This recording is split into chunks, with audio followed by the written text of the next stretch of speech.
Imagine your family, your friends, and your master being killed by monsters.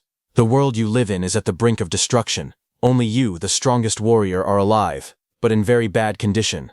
In front of you is the cause of all this, the strongest demon lord of hell. There is nothing left to fight for, but with your last breath, you use your strongest power to self-destruct and kill that demon lord with you. You thought everything was over, and at last you could meet your family in the afterlife. But fate didn't allow that, and you were regressed 5 years into the past, before the strongest demon lord appeared. You thought you could now save the world this time, but soon reality hit, and you remembered that you were a loser in the past, who hadn't awakened your power, and was being bullied. This sounds horrible, right? Well, this is the tragic story of our main character, Si Chen. If you're liking this story, then like this video and subscribe for more stories like this. Now, let's start from the very beginning. On May 16, 2067, the demons launched their final assault against humanity's last stronghold. The world had already been reduced to ruins, and at last, humanity had completely fallen. Amid the destruction, a massive stone pillar stood broken in the center of the battlefield. Blood dripped down its cracked surface as the surrounding city burned beneath the crimson sky. From within the rubble, a young man slowly lifted his head. His body was covered in wounds, and blood ran down his face, but his glowing golden eyes still burned with determination. His name was Si Chen, an SS-rank lightning assassin. 7 years earlier, several demon kings had suddenly descended upon the world. They led endless demon armies that swept across humanity with overwhelming force. Entire nations collapsed under their oppressive power, and countless humans were slaughtered without mercy. Among the demon kings, one figure stood above the rest, Demon King Lan Yue. Surrounded by flames and destruction, the terrifying ruler looked down on humanity with contempt. He mocked mankind's final hope, declaring that the entire human race was nothing more than worthless trash. Now, standing before the dying battlefield, the Demon King coldly declared that he would drain every final drop of his remaining life. Dark crimson energy burst from Demon King Lan Yue's claw, like a living vortex. Lan Yue coldly declared that Si Chen would become his food and transform into his strength. Streams of red energy shot out in every direction, wrapping around Si Chen's battered body like chains.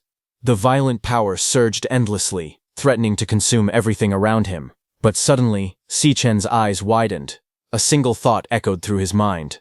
No. Images of the people he cherished flashed before him one after another. His little sister, his comrades, his master.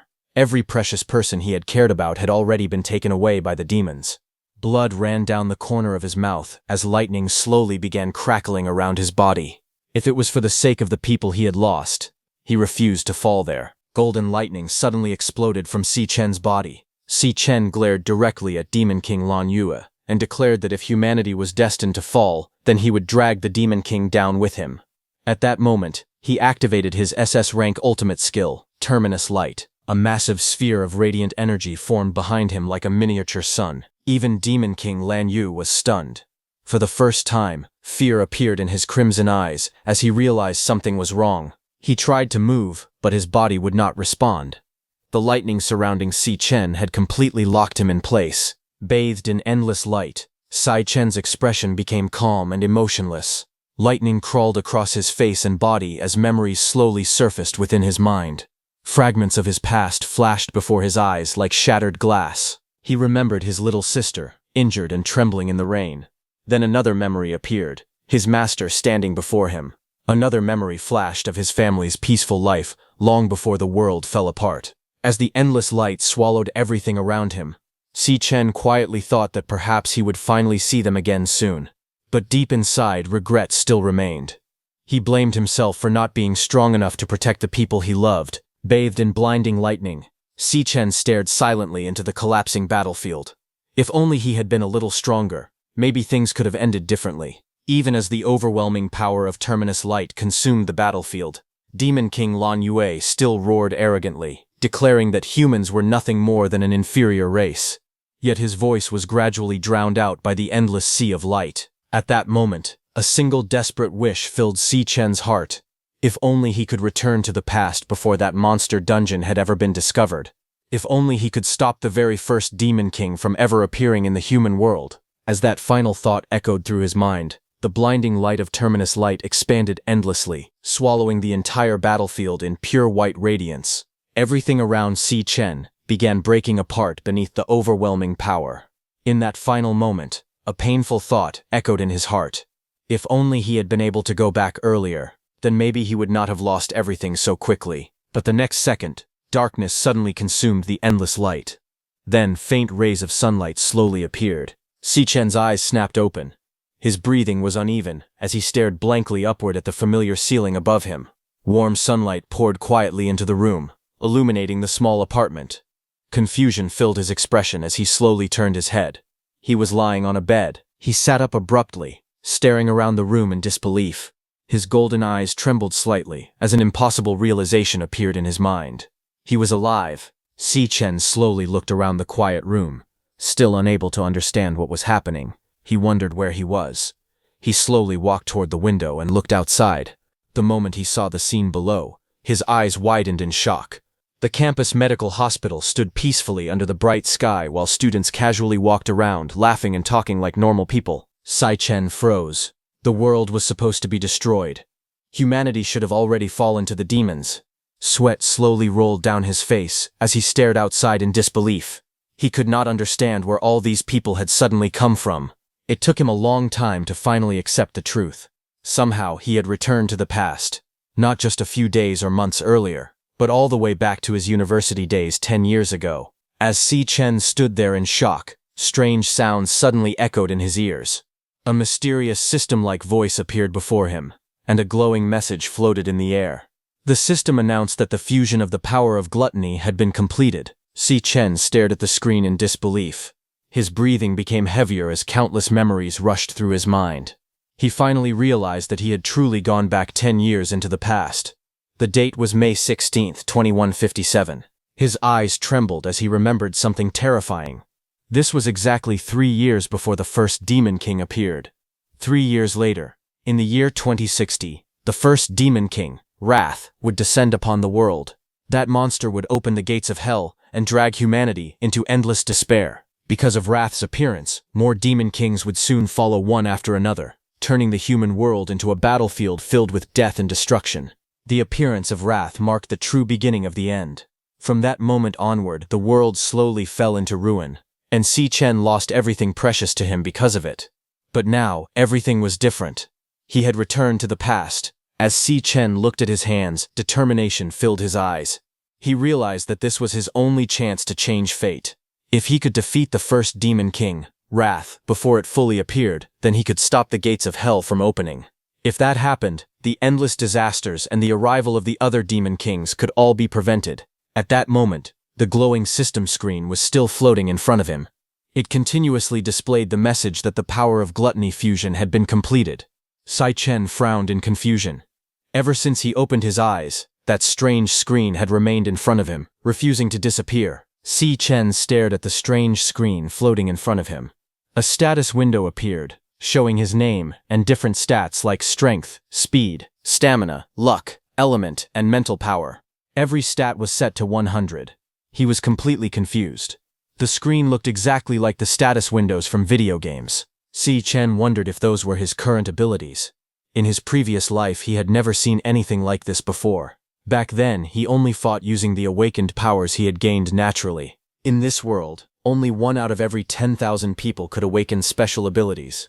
Different types of awakeners existed, such as flame mages, lightning chanters, star mages, and many others. The university Si Chen attended was a special school that only accepted students who had the potential to awaken powers. It was known as the National University for Awakened Powers. Unfortunately, in his previous life, Si Chen never awakened any powers while attending the school. For 4 entire years, he remained at the very bottom of the hierarchy. Everyone looked down on him, and he was constantly bullied by other students. Thinking back on it, Si Chen realized that was probably why he had woken up in the hospital. Si Chen suddenly noticed a strange card-like screen appearing in front of him. The image on it showed a class called Lightning Assassin. He looked at it in confusion as electricity crackled around the figure on the card. The card displayed different abilities and skills. One skill, called Godspeed, could greatly increase movement speed with electric power. Another skill, Electroblade, allowed electricity to form into a sharp blade that could paralyze enemies. Si Chen was shocked. Lightning Assassin had been the class he used in his previous life. As he stared at the card, he began to feel a strange power flowing through his body. A thought suddenly appeared in his mind. Maybe he had inherited the powers from his past life. His eyes widened in disbelief, as he wondered if he had awakened his powers much earlier this time.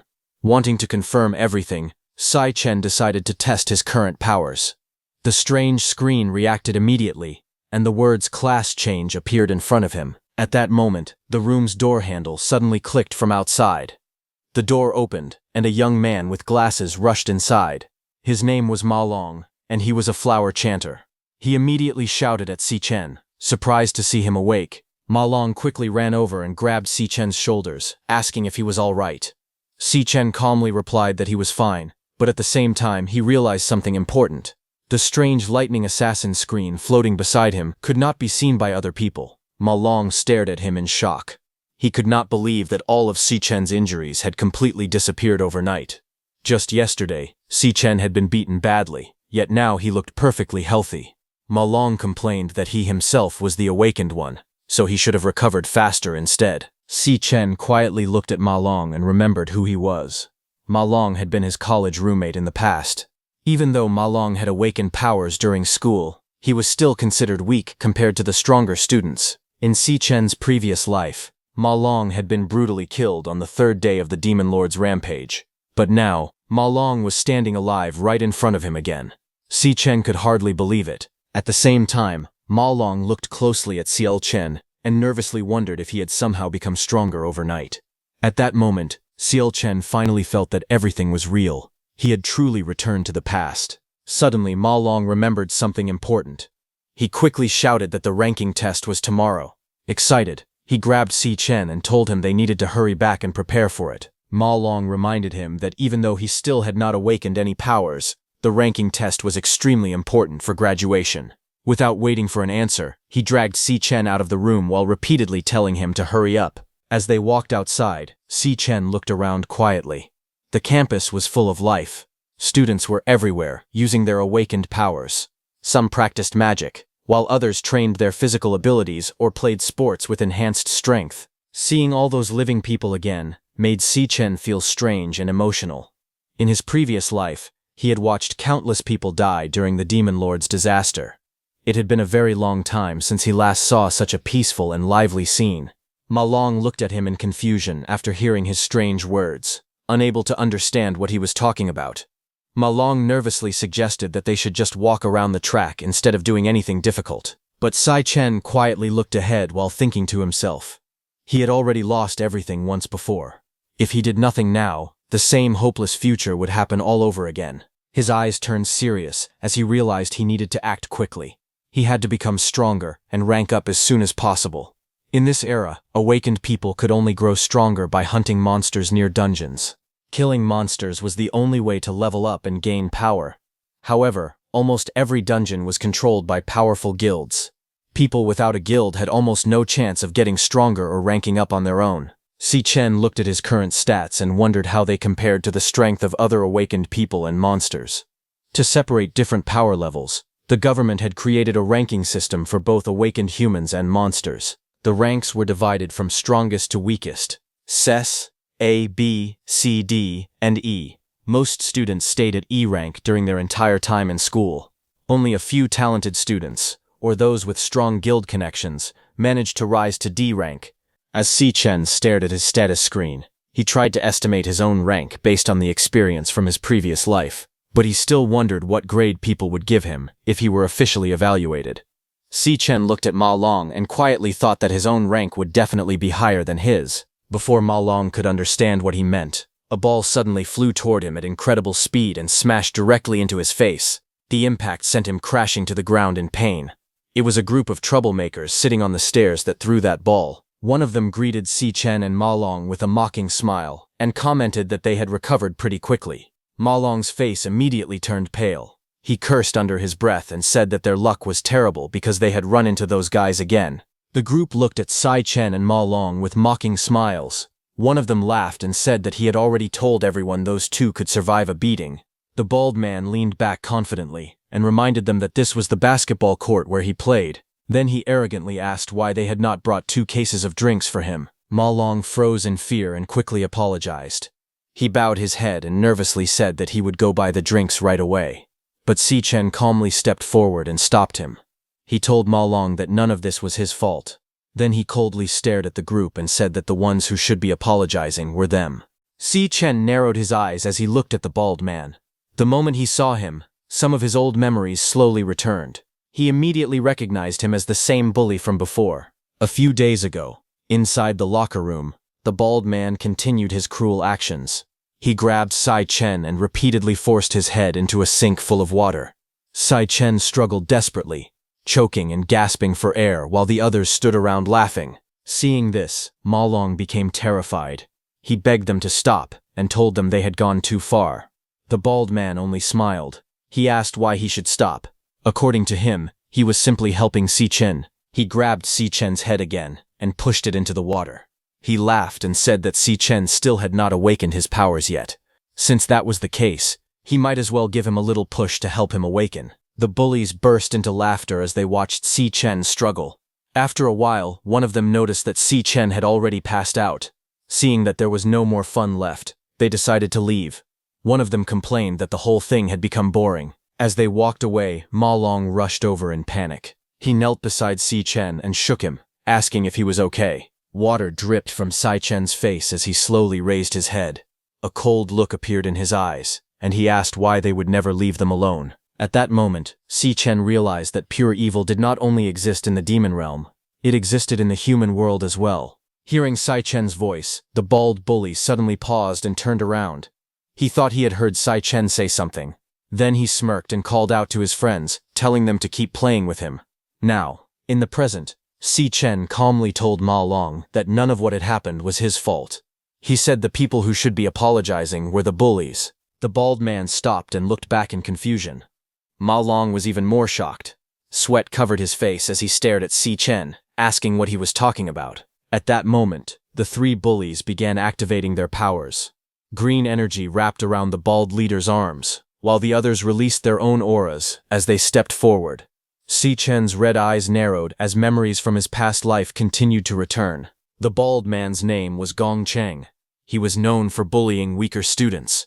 The only reason he could act so arrogantly was because his older brother was the strongest student in the school and also the student council president. In truth, Gong Cheng and his followers were not very powerful at all. Their strength was actually quite average. The students around them began whispering among themselves.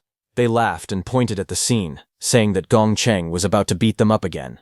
Some mocked them, saying they had only just recovered from their last beating and hospital visit. Others sneered that one of them was the weakest awakened student in the school, while the other had not even awakened any powers yet. To the crowd, they were simply the two most useless students in the entire academy.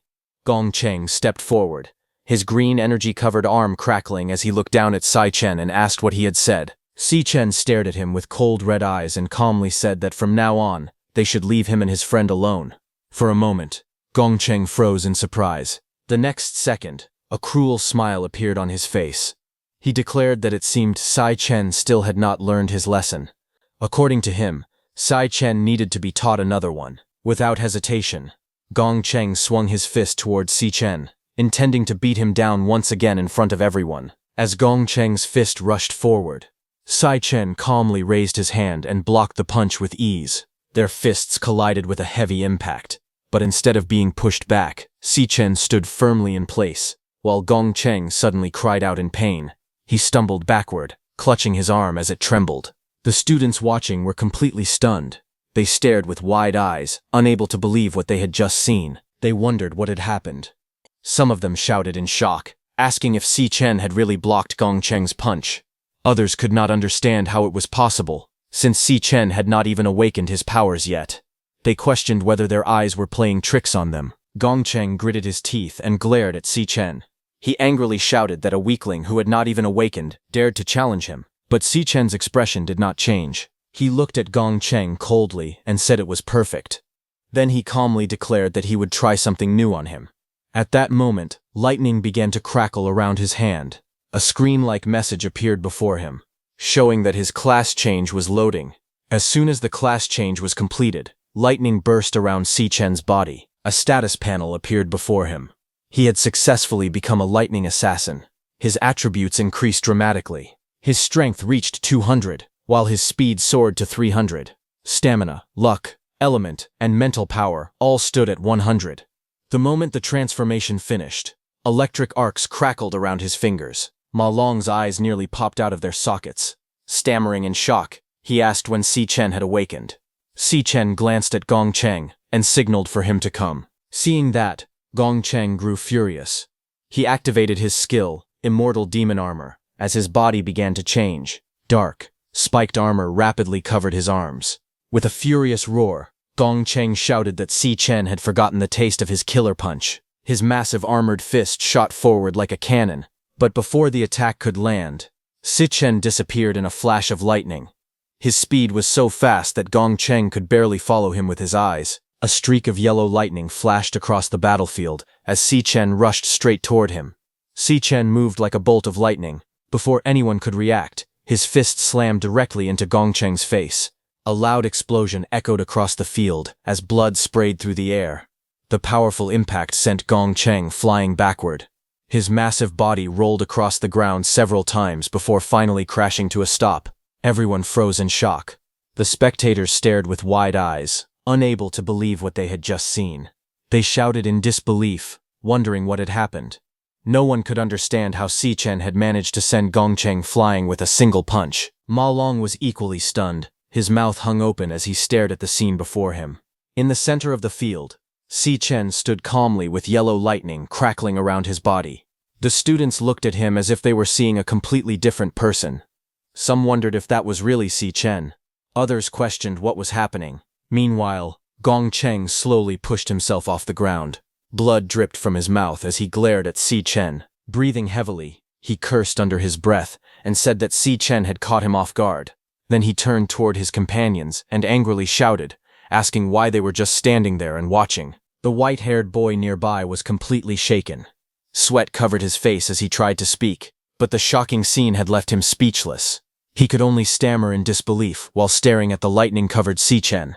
A terrifying aura surrounded Si Chen as yellow lightning crackled around his body. His glowing eyes made him look like a completely different person. Gong Cheng's face twisted with rage. Ignoring his injuries, he charged forward and roared that he would kill Si Chen. His massive claw-like arm swung down with tremendous force. But before the attack could land, Si Chen moved. In an instant, he grabbed Gong Cheng's arm and stopped it completely. The overwhelming strength shocked Gong Cheng. Before he could react, Si Chen struck. A loud crack echoed through the air as Gong Cheng let out a painful scream. His arm bent unnaturally from the impact. Si Chen calmly looked at him and coldly stated that he was far too weak.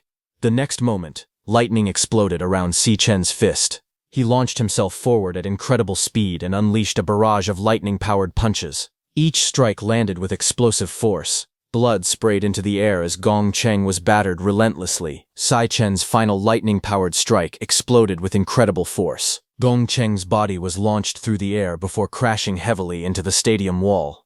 The impact created cracks across the concrete, and he slid down, covered in blood and barely conscious. He coughed painfully as blood dripped from his mouth. For a moment, the entire arena fell silent. Everyone stared at the scene in disbelief. Some students immediately turned and ran, completely terrified by what they had just witnessed. Meanwhile, Ma Long remained frozen in place. His entire body trembled as he looked at Si Chen. He could barely form a sentence. He stuttered, wondering when Si Chen had become so powerful. Looking up at Si Chen, the shocked spectators could not stop asking themselves the same question. When had Si Chen become this strong? After defeating Gong Cheng, Si Chen quietly began analyzing his situation. As of now, he had come up with a few rough conclusions. First, he confirmed that he could still switch to the Lightning Assassin class whenever he wanted, just like in his previous life. Second, even though the system showed that he was only level 1, his strength was far beyond that of an ordinary beginner. Judging from the battle, he was still powerful enough to easily deal with the weakest awakened individuals. That explained why he was currently stronger than an E-rank awakened. However, one thing remained unclear. Si Chen still had no idea what his true rank actually was. As he thought about it, another problem came to mind. He had clearly knocked Gong Cheng unconscious and won the fight. Yet when he looked at his status panel, all of his attributes remained exactly the same. Not a single stat had increased. Si Chen frowned slightly. Why hadn't his stats changed at all? A new thought suddenly appeared in his mind. Looking at the defeated Gong Cheng slumped against the cracked wall, Sai Chen slowly raised his hand. Lightning began crackling around his fingers as he created a thunder spear. As Si Chen raised his hand, crackling with lightning, Ma Long suddenly panicked. He hurriedly shouted for him to stop, asking what he was doing. The surrounding students were equally shocked. They stared at him in disbelief, afraid that he was about to finish off Gong Cheng. Ignoring their reactions, Sai Chen pressed the lightning spear against Gong Cheng. With his glowing eyes fixed on Gong Cheng, a thought appeared in Si Chen's mind. He wondered if the methods of gaining experience in this life were the same as they had been before. As lightning surged through his hand, Si Chen grabbed Gong Cheng by the neck and released a powerful electric shock.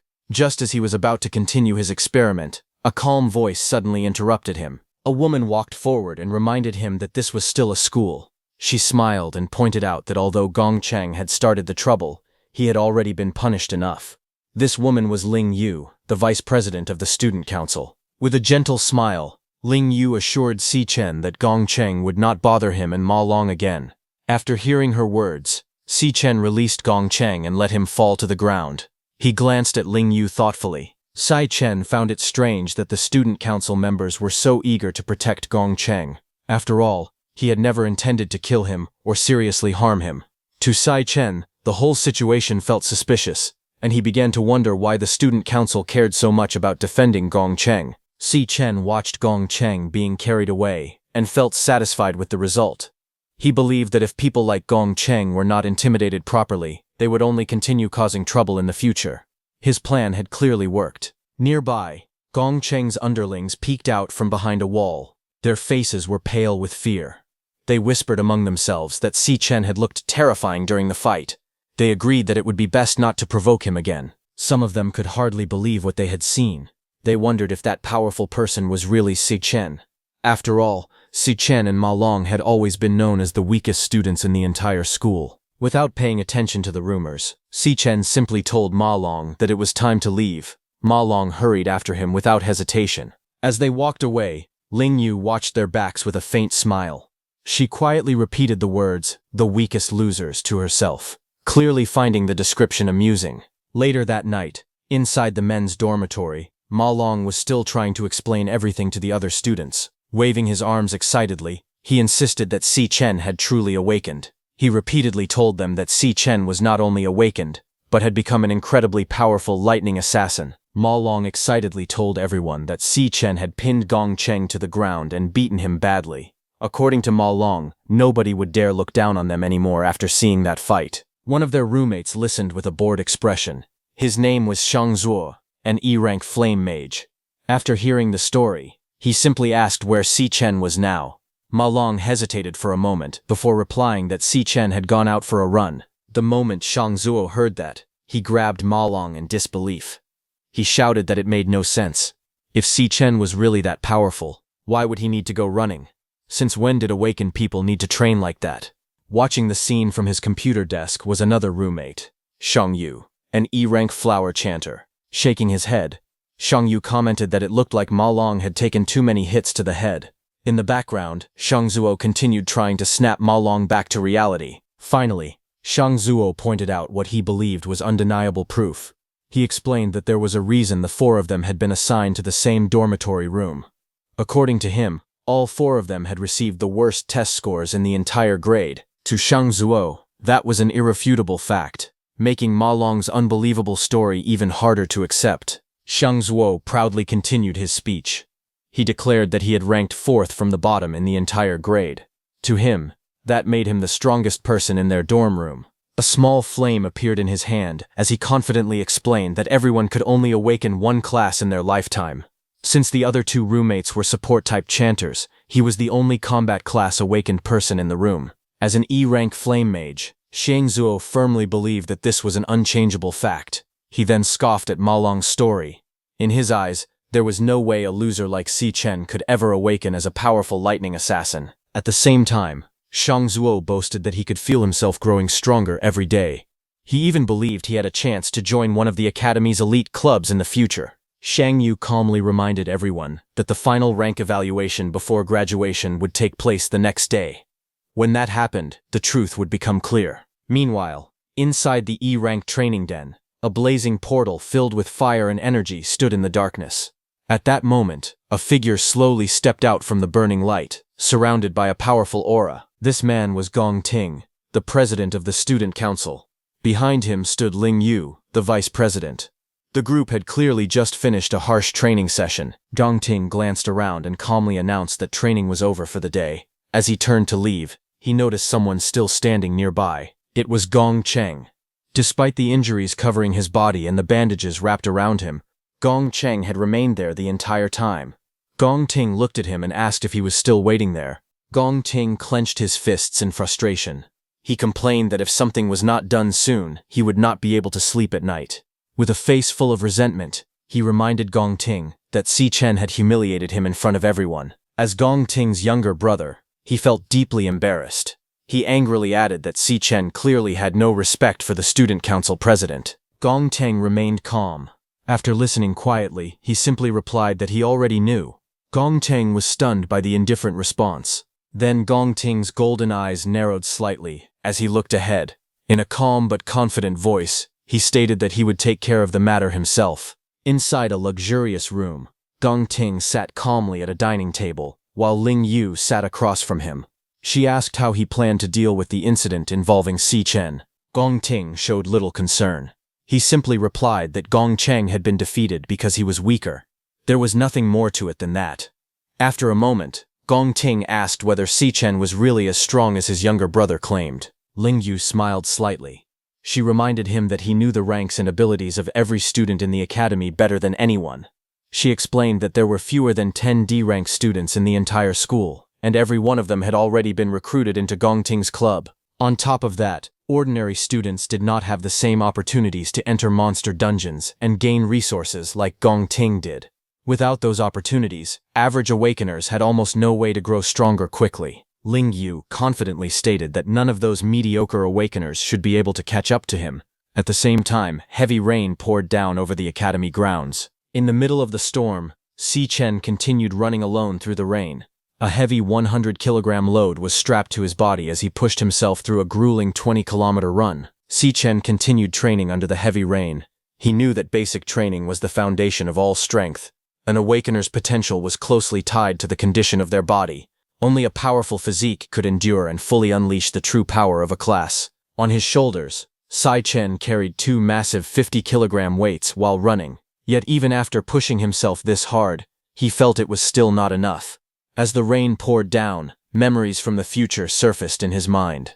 In the year 2160, the Demon King Wrath emerged from a monster dungeon and descended upon the world. In a single moment, countless people were slaughtered. Among the victims was the only family Si Chen had left, his little sister. He remembered desperately holding her as she lay dying in the rain. No matter how much he begged or cried, he could not save her.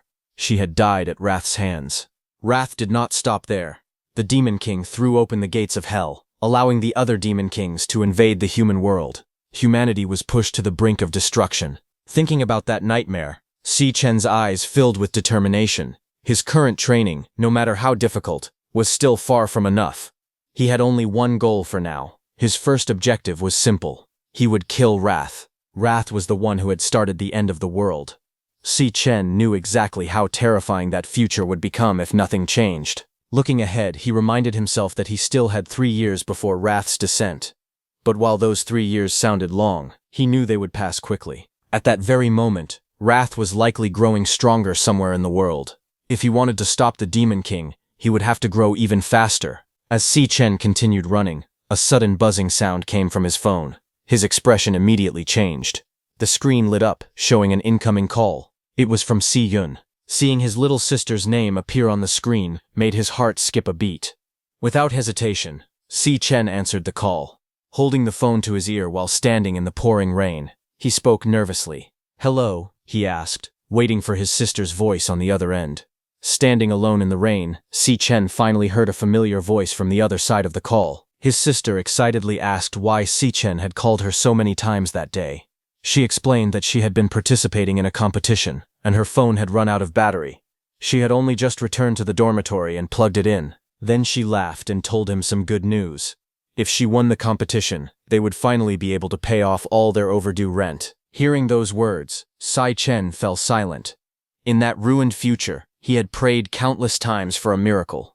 More than anything, he had wished for a chance to start everything over again. And now, that impossible wish had come true. Rain continued to pour around him as his sister noticed the weather and asked if it was raining where he was. Confused by the silence, she asked why he was not saying anything. A faint smile appeared on Si Chen's face. He had already made up his mind. Even if it cost him everything, he would change the future. Even if he had to walk through endless suffering and descend into a living hell, he would stop the tragedy from happening again. Finally, he answered softly, telling her it was nothing. His eyes trembled slightly as emotions surged through his heart. After a long pause, he admitted the truth. It had simply been so long since he had heard her voice. His sister was confused and asked what Si Chen was talking about. After all, they had spoken only 2 days ago. She cheerfully added that once the competition was over, they would see each other again soon. Then she told Si Chen to wait for good news before happily ending the call. As the call ended, Si Chen stood silently in the rain. Water streamed down his face, while his red eyes stared into the distance. For him, everything had truly started over. Without hesitation, he resumed his training. Even though his body was already exhausted, he forced himself forward and decided to run 3 more laps. He had to become stronger than ever before. Only by growing as fast as possible could he protect the people and things he treasured most. Later that night, Si Chen returned to the dormitory. 8 hours had passed since he had returned to this era. Little by little, he was becoming accustomed to his younger body. Standing beneath the warm shower, he carefully examined himself. His current physical abilities were still weak compared to what he once possessed. However, this body was far younger and had far greater potential for growth. After drying off, Si Chen turned his attention to the most urgent problem. If he wanted to level up and become stronger, he needed to enter a demon den and hunt monsters. The problem was that every demon den was controlled by powerful guilds. The guilds had a complete monopoly over those places. Unless someone was part of the elite, there was almost no chance to enter freely and grow stronger. Lying on his bed, Si Chen frowned as he thought about the situation. How was he supposed to find monsters and level up under those circumstances? Then another thought crossed his mind. There was also that mysterious power known as the power of gluttony. Ever since returning to the past, he had heard its name, but he still did not understand what it truly was. As the question lingered in his mind, he fell asleep, and just then, something unexpected happened. A strange system suddenly appeared before him, saying, "System in Isa." A glowing progress bar slowly filled as the system continued loading. Si Chen was falling from the sky while the percentage climbed higher and higher. After a few moments, the loading was complete. A crimson light spread through the darkness. Then a notification appeared before him, showing Glutton System initiated. As soon as the Glutton System finished activating, Si Chen opened his eyes and saw himself falling. He immediately twisted his body through the strange crimson space and crashed into a sea of red. When he regained his balance, he looked up and froze in shock. Standing before him was a gigantic black tower. It rose high into the sky, surrounded by twisted and sinister structures. The sight was both majestic and terrifying. Si Chen looked around in confusion. His eyes widened as he muttered to himself, wondering where he was, because he clearly remembered falling asleep only moments earlier. Si Chen stared at the enormous tower in the distance, completely stunned. The structure looked ancient and sinister, towering over the crimson world like a monument from another realm. Before he could figure out what it was, the red sea around him suddenly began to ripple. A low growl echoed through the air. One after another, strange creatures emerged from the crimson liquid. Their pale bodies were covered in spots, and their skull-like heads leaked an eerie blue mist from their mouths and eyes. A system notification appeared before Si Chen, informing him that they were Gravehounds, E-rank, Cloud Warriors. The sight immediately put him on guard. Si Chen raised his hand as his class change began loading. Golden lightning crackled around his hand as energy surged through his body. Realization flashed across his eyes. He was surrounded by monsters. Looking around, he quickly guessed that he had somehow been transported into a monster dungeon. The system completed its process. Class change complete. Level 01, Si Chen. Class, Lightning Assassin. Even after seeing all this, Si Chen still did not fully understand what was happening. However, he knew one thing for certain. The monsters charging toward him were a problem that needed to be dealt with immediately. The gravehounds let out ferocious roars and rushed forward from every direction. Their claws tore through the crimson ground as they lunged at him. The moment the gravehounds charged, Si-Chen moved like a bolt of lightning. Yellow sparks crackled around his body as he activated his powers. In an instant, he flashed past the first monster. A bright streak of lightning cut through the air, and the gravehound's body split apart. Blood sprayed across the crimson ground as the beast collapsed. A notification immediately appeared, informing him that he had acquired 3 gravehound fangs. Without slowing down, Si-Chen rushed toward the remaining monsters. His movements were so fast that the gravehounds could barely react. One slash after another tore through their bodies. More notifications appeared, showing that he had acquired 3 more gravehound fangs. As the monsters fell one after another, Si-Chen quickly understood something. With his current strength, dealing with ordinary E-rank monsters was incredibly easy. They posed almost no threat to him at all. The battle felt completely real. As the last gravehound died, several notifications appeared before him. He gained 53 experience points for every kill. Then, suddenly, golden light surrounded his body, and a new notification appeared, showing that he had leveled up. Si-Chen became level 2. Seeing that, a smile appeared on Si-Chen's face. This new discovery was more important than anything else. Not only was this strange world real, but he could also gain experience and become stronger here. After reaching level 2, Si-Chen checked his status window. To his surprise, every single attribute had increased by 5 points. His strength, speed, stamina, luck, element, and mental power had all become stronger. A smile slowly appeared on his face. At that moment, Si-Chen realized he had discovered something incredible. He had found a dungeon where he could train and grow stronger completely on his own. Just then, the boss of the dungeon appeared before him. It was the Gravehound King. The massive beast towered over the battlefield. Its crimson eyes glowed with hostility as it stared directly at Si-Chen, but instead of feeling afraid, Si-Chen's eyes shone with excitement. He figured this was the perfect opportunity to test his true abilities. Without hesitation, he charged forward. Lightning burst around his body as he unleashed a series of rapid attacks. Bright yellow flashes sliced through the air, tearing into the Gravehound King's body.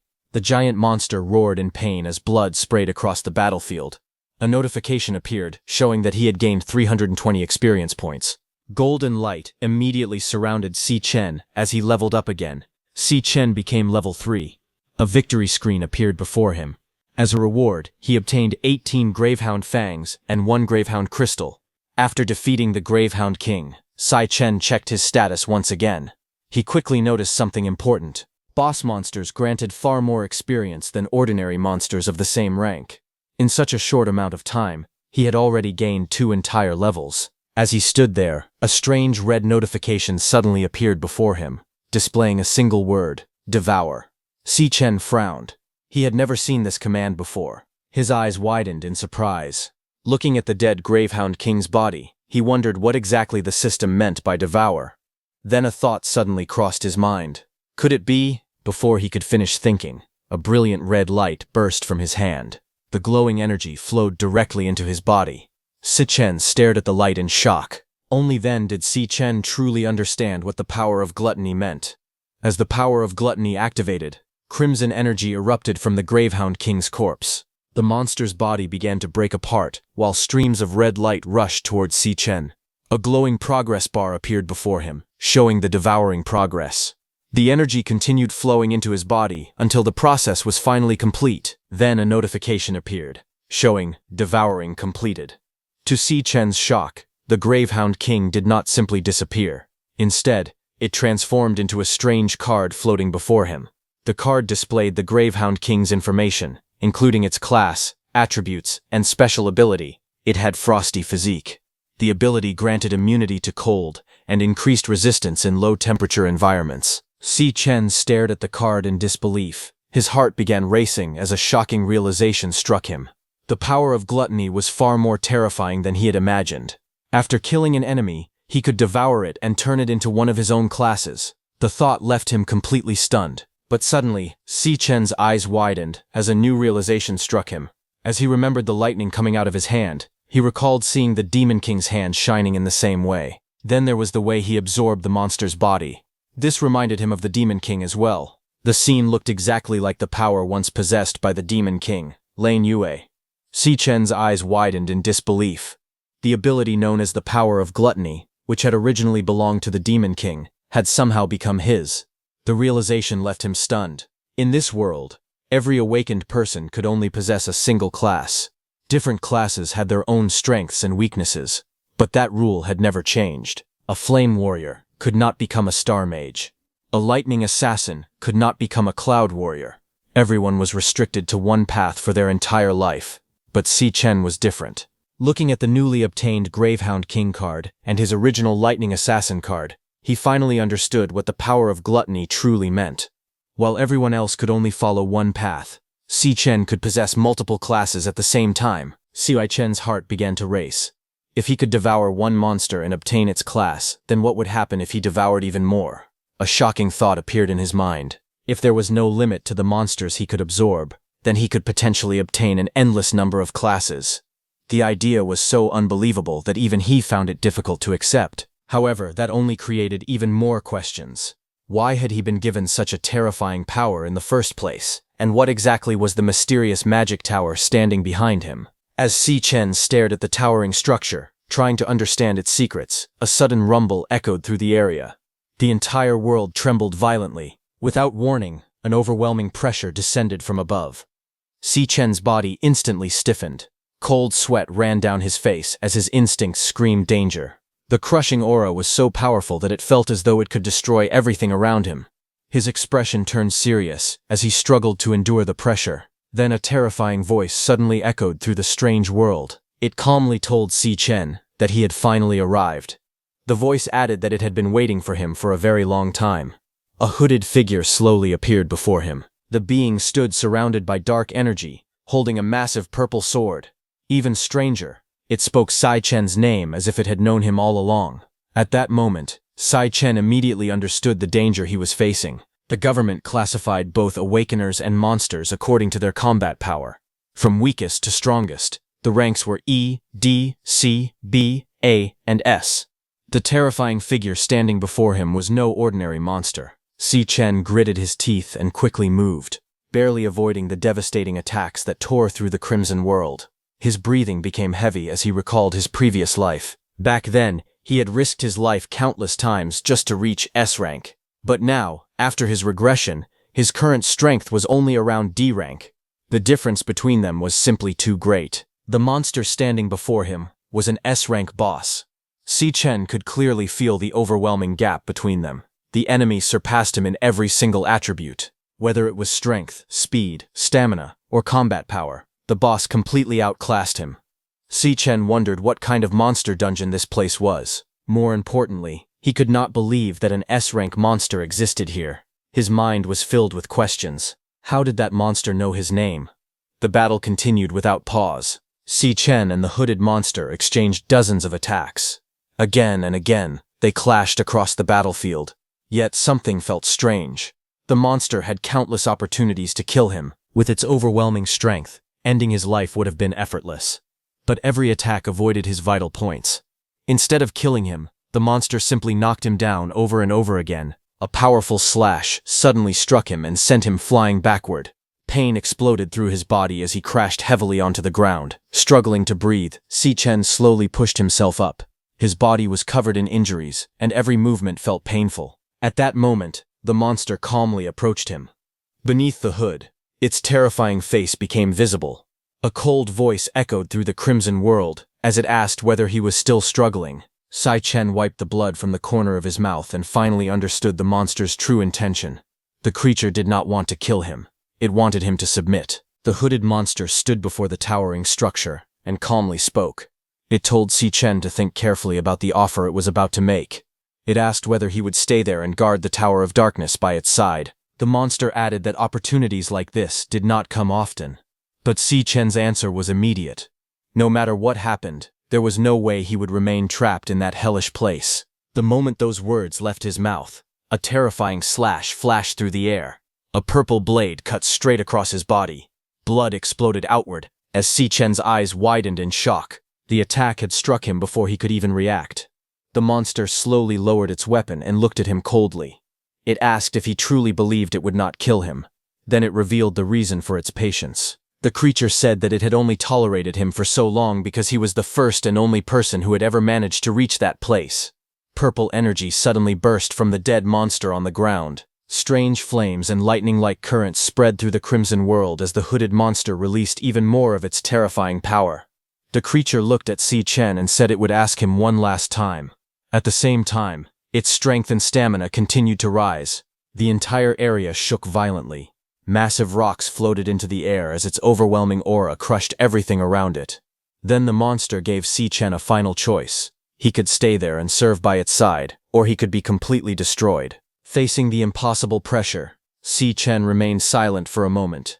Yellow lightning crackled around his body as determination filled his eyes. Finally, he made his choice. There was only one answer he could give. He chose to kill the monster. With a furious roar, Si Chen exploded forward like a bolt of lightning, but the monster simply laughed. To it, Si Chen's desperate attack was nothing more than a joke. The creature mocked him as countless giant rocks and waves of purple energy surged forward, crashing through the battlefield with unstoppable force. Si Chen pushed his body to the limit and charged forward again. Golden lightning exploded around him as he rushed toward the S-rank boss at incredible speed. This time, however, he was not attacking blindly. After exchanging countless blows with the monster, Si Chen had finally discovered its pattern. He realized that before every swing, the monster needed a brief moment to gather strength. The delay lasted only 0.4 of a second, but for someone as fast as him, that tiny opening was enough. Si Chen focused completely on the monster's movements. By watching the angle of its wrists, he could predict where the blades would travel. As the purple blades came slashing toward him, Si Chen instantly read their trajectory and dodged at the last possible moment. Golden lightning flashed across the battlefield as Si Chen slipped past the attack. More importantly, he discovered something even better. After every strike, the monster needed another brief recovery period of 0.2 of a second before it could attack again. He realized that if he timed everything perfectly and struck during the monster's brief opening, he could attack while it was completely defenseless. Golden lightning gathered around his weapon as he activated Electroblade. In an instant, Si Chen's attack pierced straight into the monster's chest. Lightning exploded outward, flooding the S-rank boss's body with electricity. Si Chen knew very well that a D-rank awakened like him could never kill an S-rank monster with a single attack. However, that was never his goal. Electroblade had the power to condense electricity into a blade, greatly increasing its damage and giving it a chance to paralyze enemies when it struck a vital point. The attack worked. The monster's body froze as paralysis spread through it. Si Chen immediately poured everything he had into the strike. If the paralysis lasted even a few seconds, that would be enough. For the first time, he finally managed to create some distance between himself and the terrifying monster. Without wasting a single moment, he activated his second skill, Godspeed. A powerful electric current surged through his body, increasing his speed many times over. Si Chen shot across the battlefield like a bolt of lightning. His eyes burned with determination. This was the chance he had been waiting for. A few seconds were all he needed to escape. While fighting the monster, he had secretly been observing the entire area. As far as he could tell, there was only one source of light in this endless world of darkness, and that lone light was now his only hope of survival. Si Chen raced toward the distant light with everything he had. Golden lightning crackled around his body as he stretched out his hand, hoping to reach it before the monster recovered. But just as he was about to reach it, something unexpected happened. The light suddenly vanished. The ground exploded as the monster rose from the red smoke. Purple energy burst around its body, and its voice echoed through the empty space. It calmly told him that the light he had chased was only an afterimage. The exit he was looking for had never existed. This place was not a normal monster dungeon. The creature sounded amused. It said that it was impressive how quickly he had found a flaw in its technique. It found him interesting. Even in the depths of despair, the monster said, Si Chen was still able to stay calm, study the situation, and risk his life for even the smallest chance of survival. Dark energy twisted and gathered as the monster revealed its true form. A terrifying figure stood there, surrounded by purple flames and shadows. It was called the Abyssal Fiend, a star warrior. Seeing that form, Si Chen's eyes widened in shock. He had seen that shape before. It was the same presence he had once seen on the Demon King, Lan Yue. In his previous life, his final battle had been against Lan Yue. He remembered that fight clearly. During the battle, Lan Yue kept switching between many powerful classes. One moment, He fought like a dragon made of ice, moving at incredible speed. The next moment, he changed again, using different powers and overwhelming attacks. The sky had exploded with light and energy. Flames and lightning clashed. Monsters and strange forms appeared one after another as Lan Yue shifted between abilities without pause. Now, seeing the abyssal fiend's form, those memories rushed back to him. The power, the presence, the way it felt, it was the same. Just like before, when he faced the Demon King Lan Yue in his final fight, he clearly remembered that one of Lan Yue's forms looked exactly like this. The horned figure standing before him, covered in dark armor and purple flames, was the same as the one from his past life. That could only mean one thing. At some point, this being must have been devoured by Lan Yue's power of gluttony. And now, that same power of gluttony had merged with his own body. A shocking thought crossed his mind. Could this place be inside him? He stared at the tall, strange tower rising from the red ground, facing the abyssal fiend across the silent space. The monster watched him closely and said that he was impressive. Not only could he stay calm under heavy pressure, but he also had a sharp mind.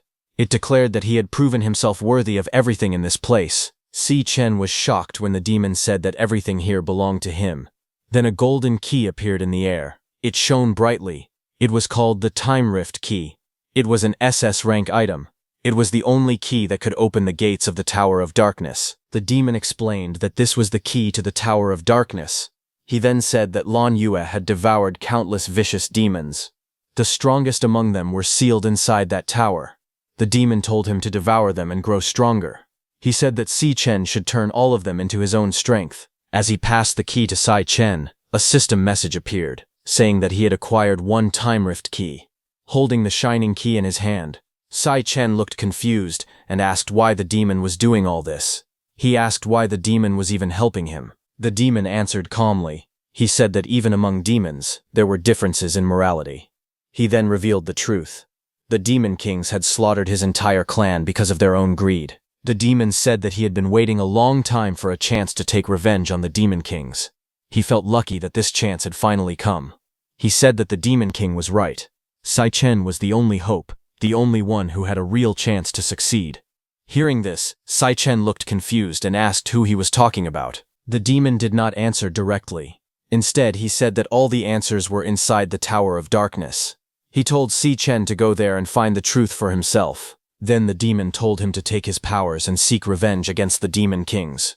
Hearing that, Si Chen was shocked and repeated his words, unable to believe what he had just heard. The demon continued speaking. From this moment on, he said, Si Chen must become unstoppable. He must open the gates of the Tower of Darkness and devour everything inside it. The demon warned him that the demons inside the tower would not show him the same mercy he had shown. They were the most cunning and ferocious demons in existence. He said Si Chen would have to endure everything. He would have to conquer them all. He declared that Si Chen alone must rise to the very top of the world, and only after that must he devour every single Demon King. As the demon's body began to break apart and fade away, he said that only someone like Si Chen was worthy of holding his powers. In the end, the demon's remaining energy gathered and flew toward Si Chen. The power entered his body, and a strange energy started to form in his hand. A message appeared in front of him, showing that the devouring process had begun. The next second, a bright golden light surrounded Si Chen as another message appeared before him. He had leveled up to level 10. The system declared victory and rewarded him with 2 fiendish nether bones. Si Chen lowered his eyes and calmly said that he understood. He promised that he would carry on the will that had been entrusted to him. Then another message appeared. The devouring process was complete. A new card appeared before him. It was the Abyssal Fiend. It showed its rank as Star Warrior and displayed its abilities.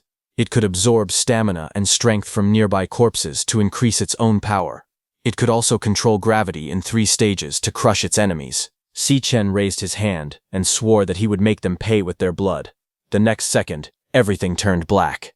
A loud voice shouted for everyone to get up and hurry, saying that they could not be late and had to wear their uniforms. Si Chen slowly opened his eyes.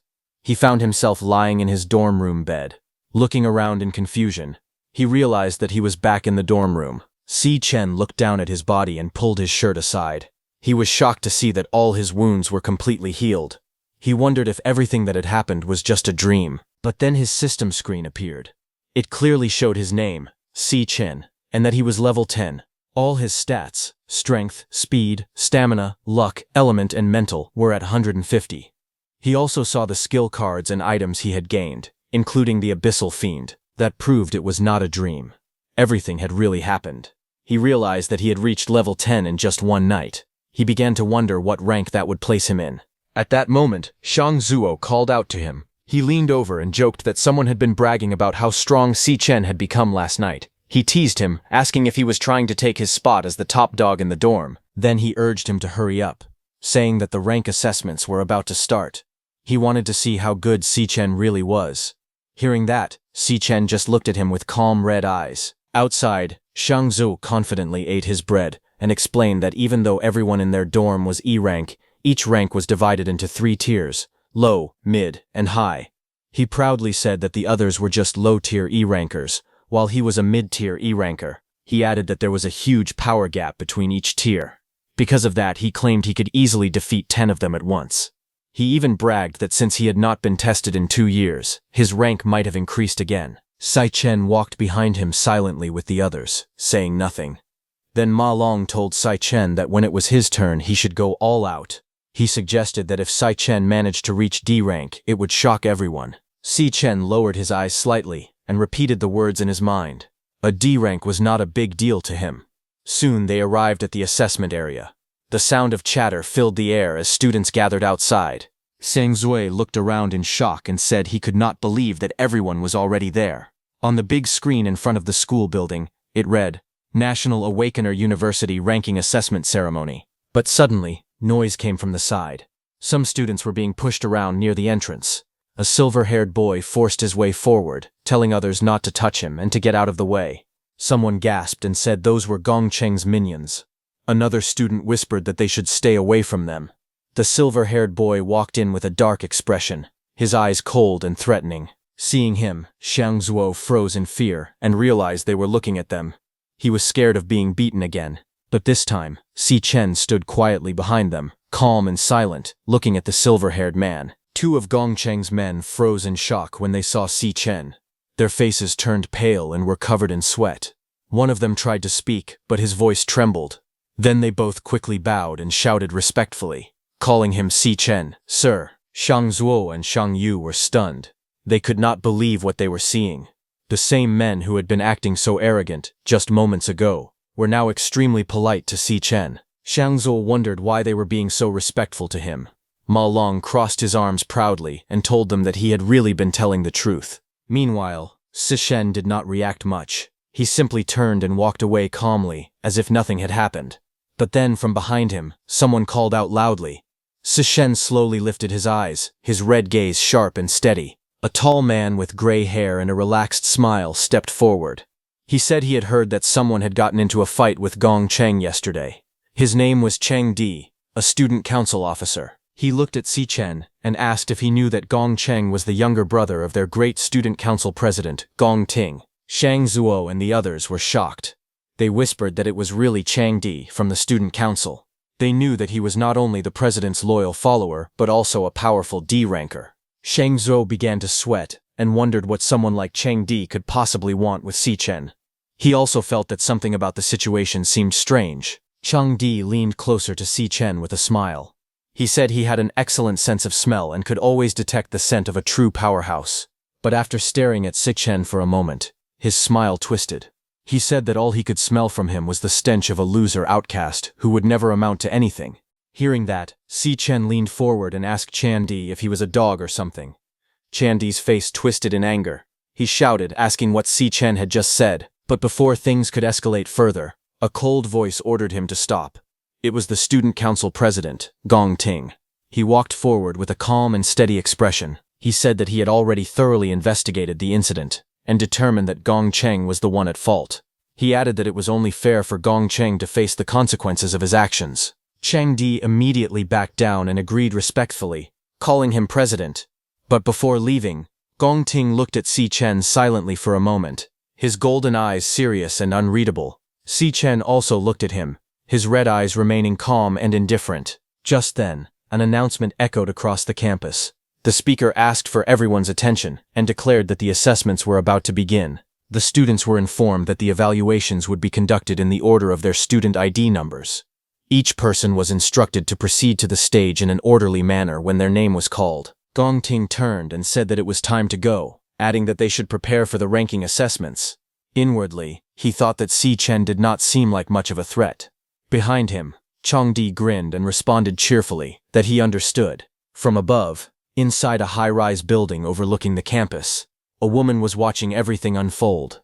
A tall man walked up to her and asked what had made her come to observe today's rank assessments, wondering if someone interesting had caught her eye. That woman was the vice president of the student council, Ling Yu. She smiled faintly as she held her teacup. She remarked that the assessments this time might be quite interesting. 1 hour later, the ranking assessments were still underway.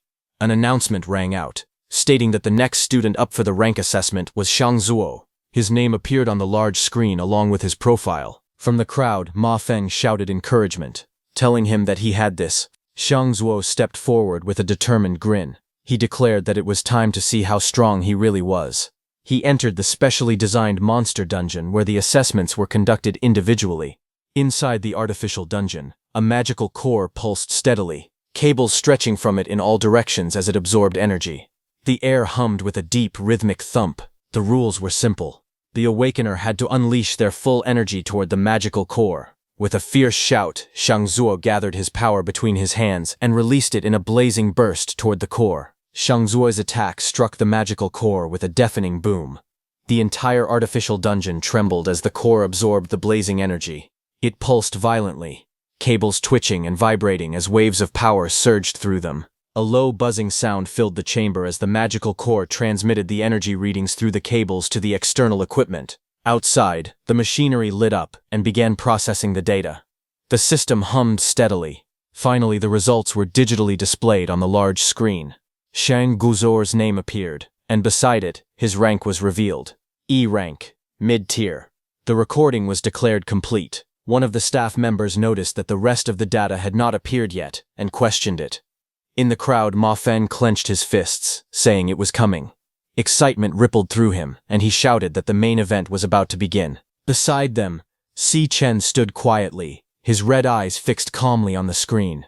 The system explained that besides the current ranking, the assessment could measure another important piece of data, potential. This potential represented the highest rank an Awakener could achieve in the future.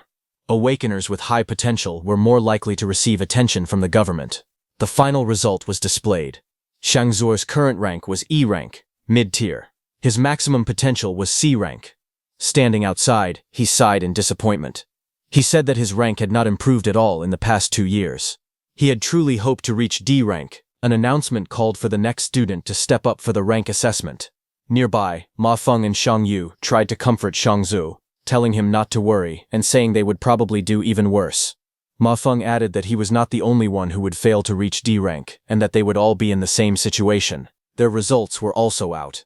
Xiang Yu had received E rank, low tier, with C rank potential. Ma Long had also received E rank, low tier, with C rank potential. Ma Feng told him that there were not many D-rank students at the school anyway, and there might not even be any new ones this year. But just then, the screen flashed once, saying that someone's current rank was D rank, low tier, and their maximum potential was B rank. Seeing that, Xiang Zuo's whole group froze in shock. Their faces turned pale. Disbelief spread through the group as they stared at the unexpected result. A student shouted in shock that it was the first D-rank promotion of the day. A female student came out, and the massive screen displayed that her current rank was D rank, low tier, and her potential was B rank. Then, a few moments later, Changdi's result appeared. His current rank was D rank, low tier. His maximum potential was A rank. Changdi stepped out confidently from the gate, adjusting his posture with a playful grin as murmurs spread through the audience. Nearby, Ma Feng and his friends stood in stunned silence. Ma Feng covered his face in disbelief, unable to process what he had just witnessed. This was already the 8th D-rank promotion so far. From above, 2 staff members observed the scene.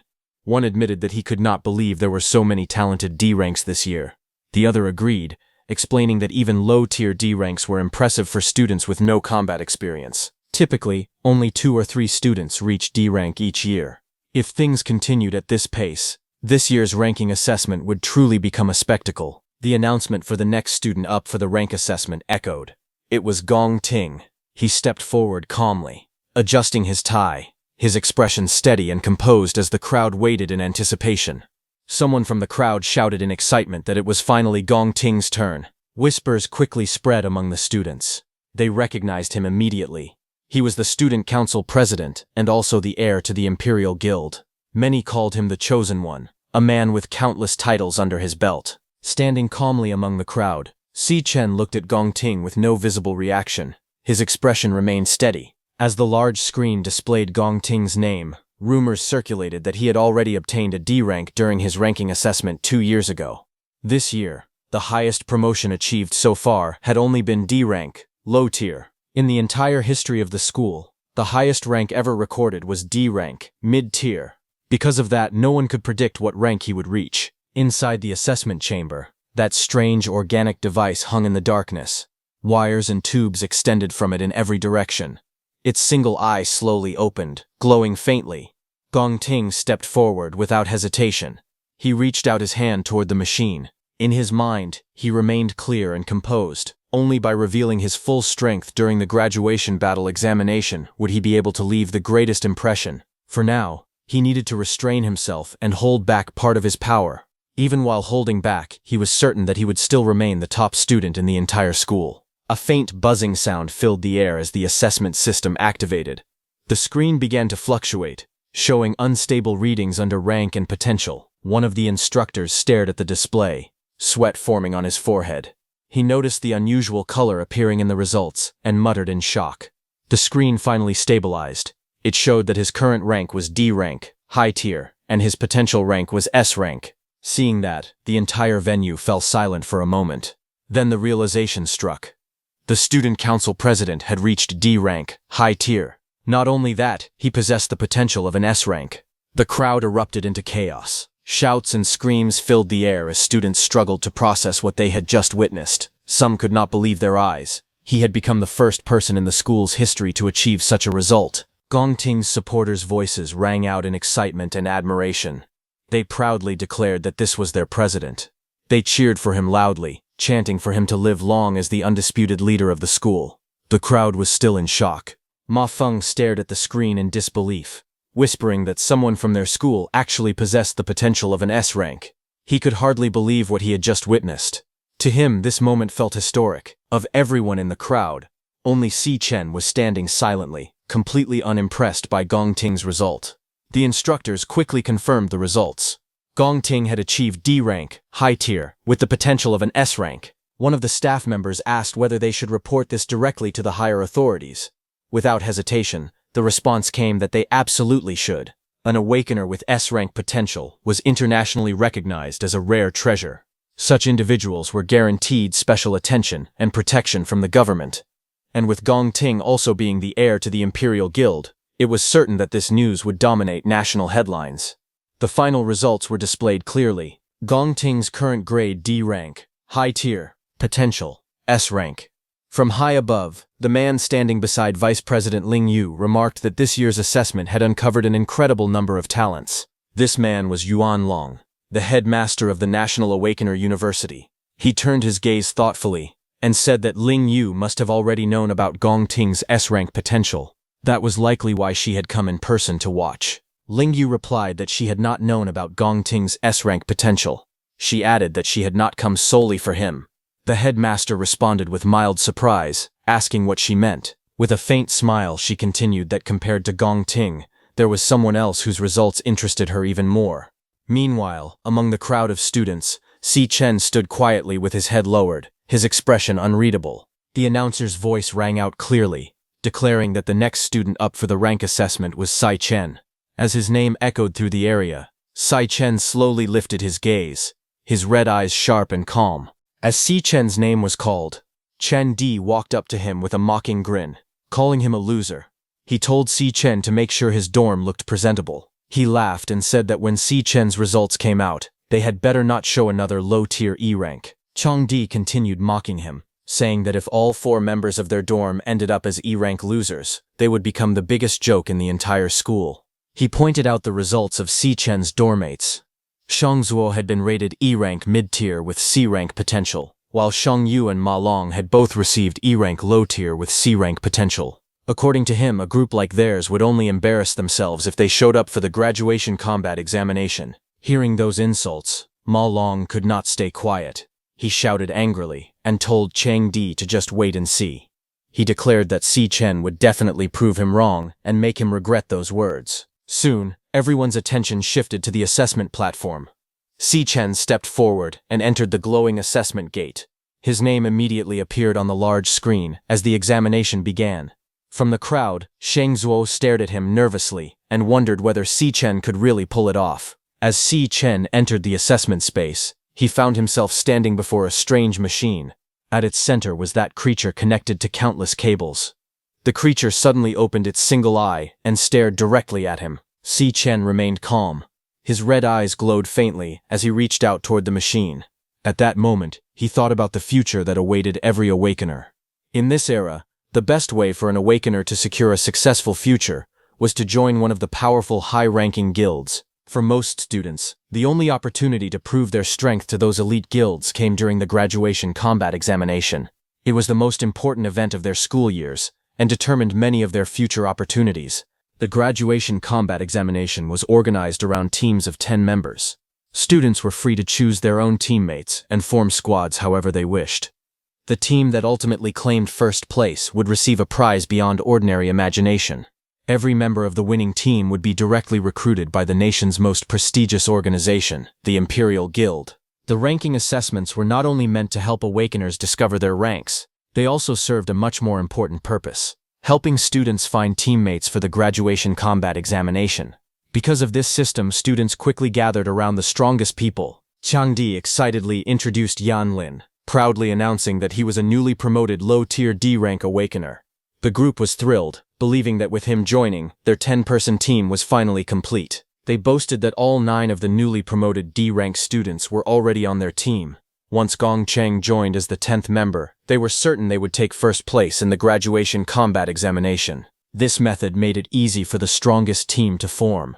The students surrounded their leader, praising him and confidently declaring that he would be the team's MVP and lead them to victory. However, while the strongest gathered together, the weakest students were left behind. Shang Zuo, Ma Long, and the others stood apart from the crowd with gloomy expressions. In this world, the strong naturally stayed together, while the weak were ignored and gradually pushed aside. It was simply the harsh law of survival. As time passed, Ma Long became nervous. Adjusting his glasses, he wondered how long Si Chen had been inside the assessment chamber. Looking at the large screen, he noticed that nothing had changed at all. Si Chen's information remained blank. As the waiting dragged on, many students began to lose interest. Some laughed and mocked Si Chen, saying that he was probably so weak that the system could not even assign him a rank. Others believed the assessment was already finished and suggested returning to their dorms. Meanwhile, Gong Ting was preparing to leave. Chang Di confidently said that the remaining students were all useless anyway, so there was no point in waiting for them. Since their team was already full, he suggested they go celebrate with karaoke instead. Gong Ting agreed and instructed Chang Di to gather the rest of the team so they could leave together. At that exact moment, the assessment screen suddenly began to flicker. Strange lights flashed across the rank display, immediately drawing everyone's attention. A few seconds later, the result finally appeared. Si Chen's rank was revealed as high-tier D rank. The entire field instantly fell silent.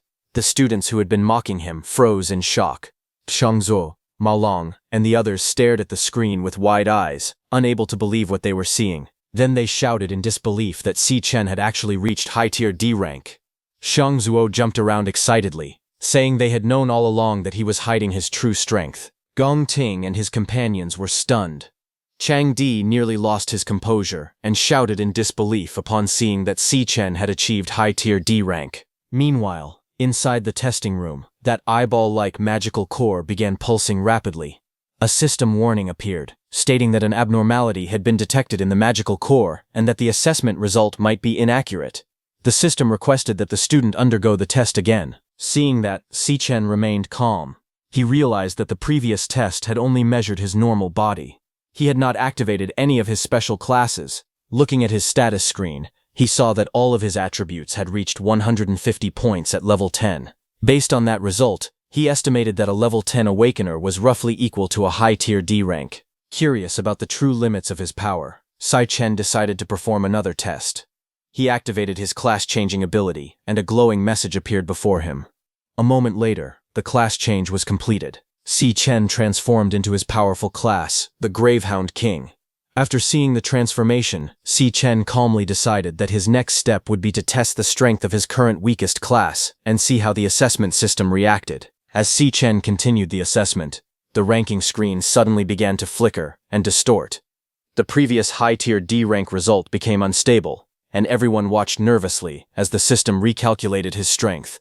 A moment later, the screen changed again and displayed mid-tier C rank. The entire testing ground fell into chaos. The students who had already been shocked by the D rank result were now completely stunned. Ma Long and the others screamed in disbelief. They could not understand how Sai-Chen's rank had increased again. Chang Di, who had mocked him earlier, stared at the screen with a pale face. Even Gong Ting was left speechless. Chang Di shouted that there was no way Si-Chen could suddenly become a C rank. He insisted that the testing machine had to be malfunctioning. The instructors and exam staff were equally confused. The elderly examiner wiped the sweat from his forehead and admitted that he had never seen anything like this before. The rank had changed multiple times during a single assessment, something that should have been impossible. Many began wondering if there was a serious internal system error. At that moment, the magical core connected to the assessment machine started beating violently again. Its giant eye twitched nervously as warning messages appeared once more. The system announced that it had detected another abnormality within the magical core. It warned that the assessment results might be inaccurate, and instructed the student to conduct the test again. After seeing his C rank result, Si-Chen remained calm. He thought that if his ordinary form had already reached mid-tier C rank, then his other two classes should be far stronger and likely rank above C rank. Without hesitation, he activated another class change. Purple energy burst from his body as the strange magical core connected to the testing system began cracking and trembling violently. Moments later, the transformation was complete. Si-Chen's new class was revealed as Abyssal Fiend, a powerful level 10 class surrounded by dark purple energy and crackling power. Looking at his transformed body, he decided it was finally time to test the full extent of his strength. The magical core immediately reacted. Its giant eye widened in fear as its heartbeat grew faster and faster. Suddenly, dark purple clouds gathered high in the sky. A massive vortex formed overhead, spinning violently as lightning flashed through it. The sky itself seemed to twist as waves of energy spread across the testing grounds. Everyone below looked up in shock. Students and instructors alike froze as they watched the terrifying phenomenon above them. Panic spread through the crowd as people struggled to understand what was happening. As the terrifying phenomenon continued, Shang Zuo trembled and muttered that this was a divine phenomenon. He felt certain that this day would be remembered in history. Looking at the chaos unfolding before them, he feared that their dormitory had produced a truly earth-shattering monster. Meanwhile, the assessment screen began malfunctioning even more severely. The rank and potential indicators flickered wildly. Then the potential slowly showed S rank. The elderly examiner watched with wide eyes and a trembling body. He could barely believe it. In shock, he wondered if another S-rank genius was really about to appear. Even Gong Ting, who had doubted Si-Chen, was left speechless. Then the situation became even stranger. The giant golden S on the screen started flickering violently as more glitches spread across it. Suddenly, a bright red warning message appeared. The screen then suddenly showed SS rank, and another red warning message appeared. Then it changed to SS-rank. Again, a warning appeared, stating that an error had occurred and that Si-Chen's potential could not be determined because it had exceeded the system's maximum limits. The people watching were stunned beyond words.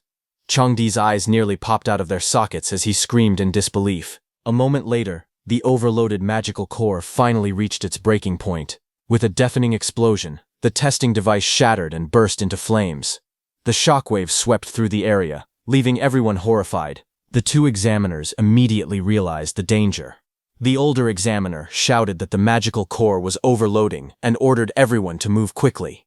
He and his assistant rushed toward the testing area, determined to make sure none of the students had been harmed by the explosion. Inside the ruined testing chamber, electricity crackled through the air as the machine continued to malfunction. Worried, the examiners called out loudly, asking whether Si-Chen was all right. The two examiners hurried into the ruined testing chamber and were immediately stunned by what they saw. The magical core, which had powered the entire testing system, was no longer functioning. Its surface was cracked and shriveled, looking like a dried corpse. The older examiner stared at it in disbelief and exclaimed that the magical core was dead. Unable to accept what had happened, he tried to find a reasonable explanation.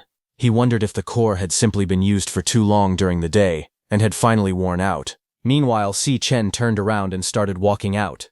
Unlike everyone else, he knew the real reason. He quietly concluded that he had pushed the magical core beyond its limits, causing it to rupture. However, he was not too concerned, because something valuable had come from the incident. A notification appeared before him. The devouring process had finished successfully. His power of gluttony had absorbed the magical core's abilities and turned them into a new power. The newly acquired ability was called Delicate Magical Core, an A-rank skill. It allowed him to detect the ranks of all objects within a 100-meter radius. If a dangerous threat entered that range, the skill would automatically issue a warning. After obtaining the Delicate Magical Core ability, Si Chen walked out of the testing ground. As he came out, he immediately activated his new skill. A faint glow appeared in his eyes, and the world around him changed. He could now see the ranks of everyone nearby displayed above their heads.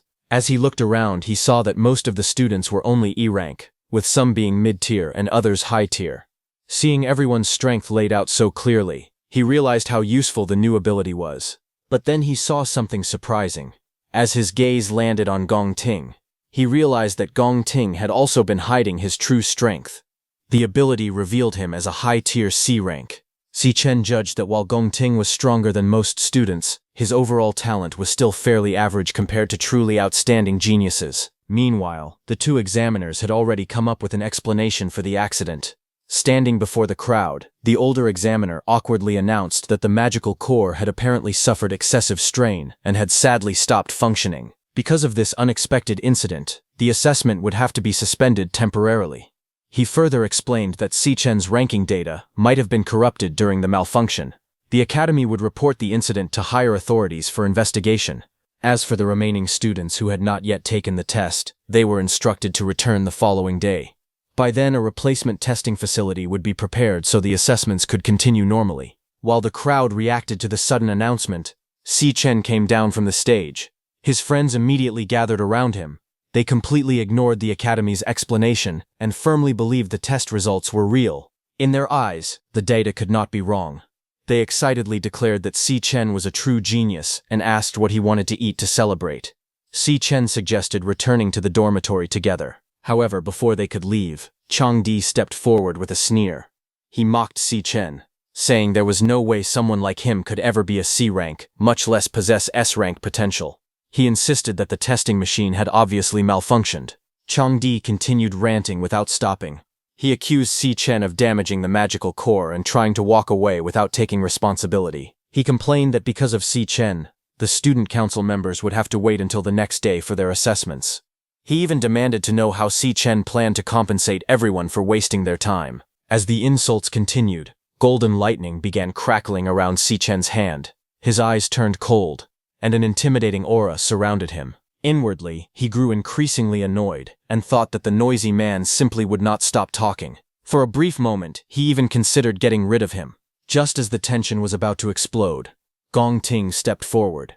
He calmly told Chang Di that enough was enough and reminded him not to be so rude to a teammate. Chang Di froze in shock. He stared at Gong Ting in disbelief and repeated the word teammate, unable to understand what he meant. Gong Ting then turned towards Si Chen with a faint smile. He invited Si Chen to join his team. He explained that if they worked together, they could participate in the graduation combat examination as teammates. With their combined strength, he believed they could achieve the highest score in the academy's history. Saying that, he extended his hand towards Si Chen, who simply looked at him with his glowing red eyes. The students were stunned when they saw Gong Ting personally inviting Si Chen to join his team. Whispers quickly spread through the crowd. Everyone knew that being on Gong Ting's team almost guaranteed first place in the graduation combat examination. Cheng Di's expression immediately darkened. If Si Chen joined the team, someone would have to be removed. He did not know how he could explain that to the other members. After all, countless students had tried every possible way to get into Gong Ting's team, and many had even offered bribes, yet they were all rejected. He could not understand what made Si Chen so special. Even so, since Gong Ting had personally extended the invitation, Changdi knew he could not openly oppose it. He forced a smile, gritted his teeth and reluctantly welcomed Si Chen to the team. However, before he could say anything else, Si Chen brushed aside the offered hand. Then, without the slightest hesitation, he gave a simple reply. He was not interested. Changdi froze in shock when Si Chen rejected the invitation. Gong Ting's eyes widened, and he could hardly believe what he had just heard. Changdi shouted, asking Si Chen if he even understood what he was saying. Their team was the strongest in the entire school. But Si Chen did not even turn around, and simply replied that he did not care. The answer left Changdi speechless. Before he could continue arguing, Si Chen glanced at him with cold red eyes, and said that he was too loud. He warned Changdi not to bother him again. With that, Si Chen turned around and started walking away. He told his companion that it was time to head back. Changdi stood there trembling with anger. He wanted to say something more, but the words got stuck in his throat as he watched Si Chen leave. The surrounding students were equally stunned. They could not believe that Si Chen had actually rejected Gong Ting, the student council president. Many of them secretly admired his courage, while others thought he must be aiming for first place himself. After all, despite all the confusion surrounding the assessment, Si Chen had still received a mid-tier C-rank result. If his true abilities were even greater than that, then the upcoming graduation examination would become far more interesting. Ma Long laughed at the embarrassed expressions on Chang Di and Gong Ting's faces.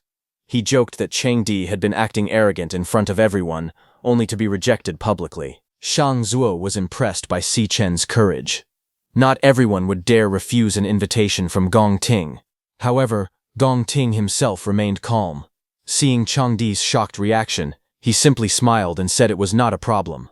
In his eyes, Si Chen clearly had his own plans and goals. As Si Chen walked away from the field, the discussion continued. Watching everything unfold, Headmaster Yuan Long sighed and said it was a shame that the two talented students had failed to team up. He had been looking forward to seeing them set a new record for the school. Standing beside him, Ling Yu smiled faintly. She believed the situation had become even more interesting because of Si Chen's decision. She explained that Gong Ting had grown up with wealth, influence, and endless advantages. Refusing an invitation from someone like him was not a simple matter. Si Chen's rejection was almost the same as declaring war on Gong Ting because she knew that President Gong Ting was not exactly a pushover. Chang Di was still unhappy about what had happened. He complained that Si Chen had only attracted attention because of a system error during the assessment, but Si Chen really thought he was a C rank. However, Gong Ting was not so quick to dismiss him. Gong Ting asked Chang Di what if the assessment was not wrong. He said that even if the chance was only 1 in 100 million, he would not allow anyone to take first place from him. Hearing that, Chang Di said that Si Chen was just a regular student with no real combat experience, while they had spent years secretly training in monster dungeons under Gong Ting's guidance. He asked Gong Ting why he did not teach Si Chen a lesson on his behalf. Gong Ting immediately shot him a cold look and asked whether he really thought he was such a petty person. Chang Di instantly panicked. Sweat ran down his face as he hurriedly apologized, explaining that he had not meant it that way. Gong Ting did not continue the topic. Instead, he said he was no longer in the mood to go to karaoke. He told his teammates to enjoy themselves without him. But as Gong Ting walked away, he told Chang Di that whatever he decided to do had nothing to do with him. Chang Di froze for a moment, surprised by the response. Then a sly smile slowly spread across his face. Chuckling to himself, he repeated Gong Ting's words.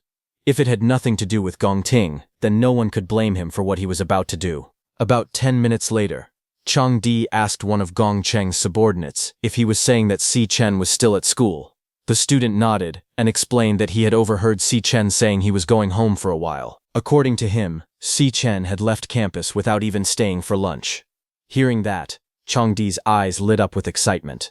He stomped an empty can beneath his foot and declared that even the heavens were on his side. A cruel smile appeared on Chang Di's face as he thought that once someone was off campus, there were no school rules to worry about.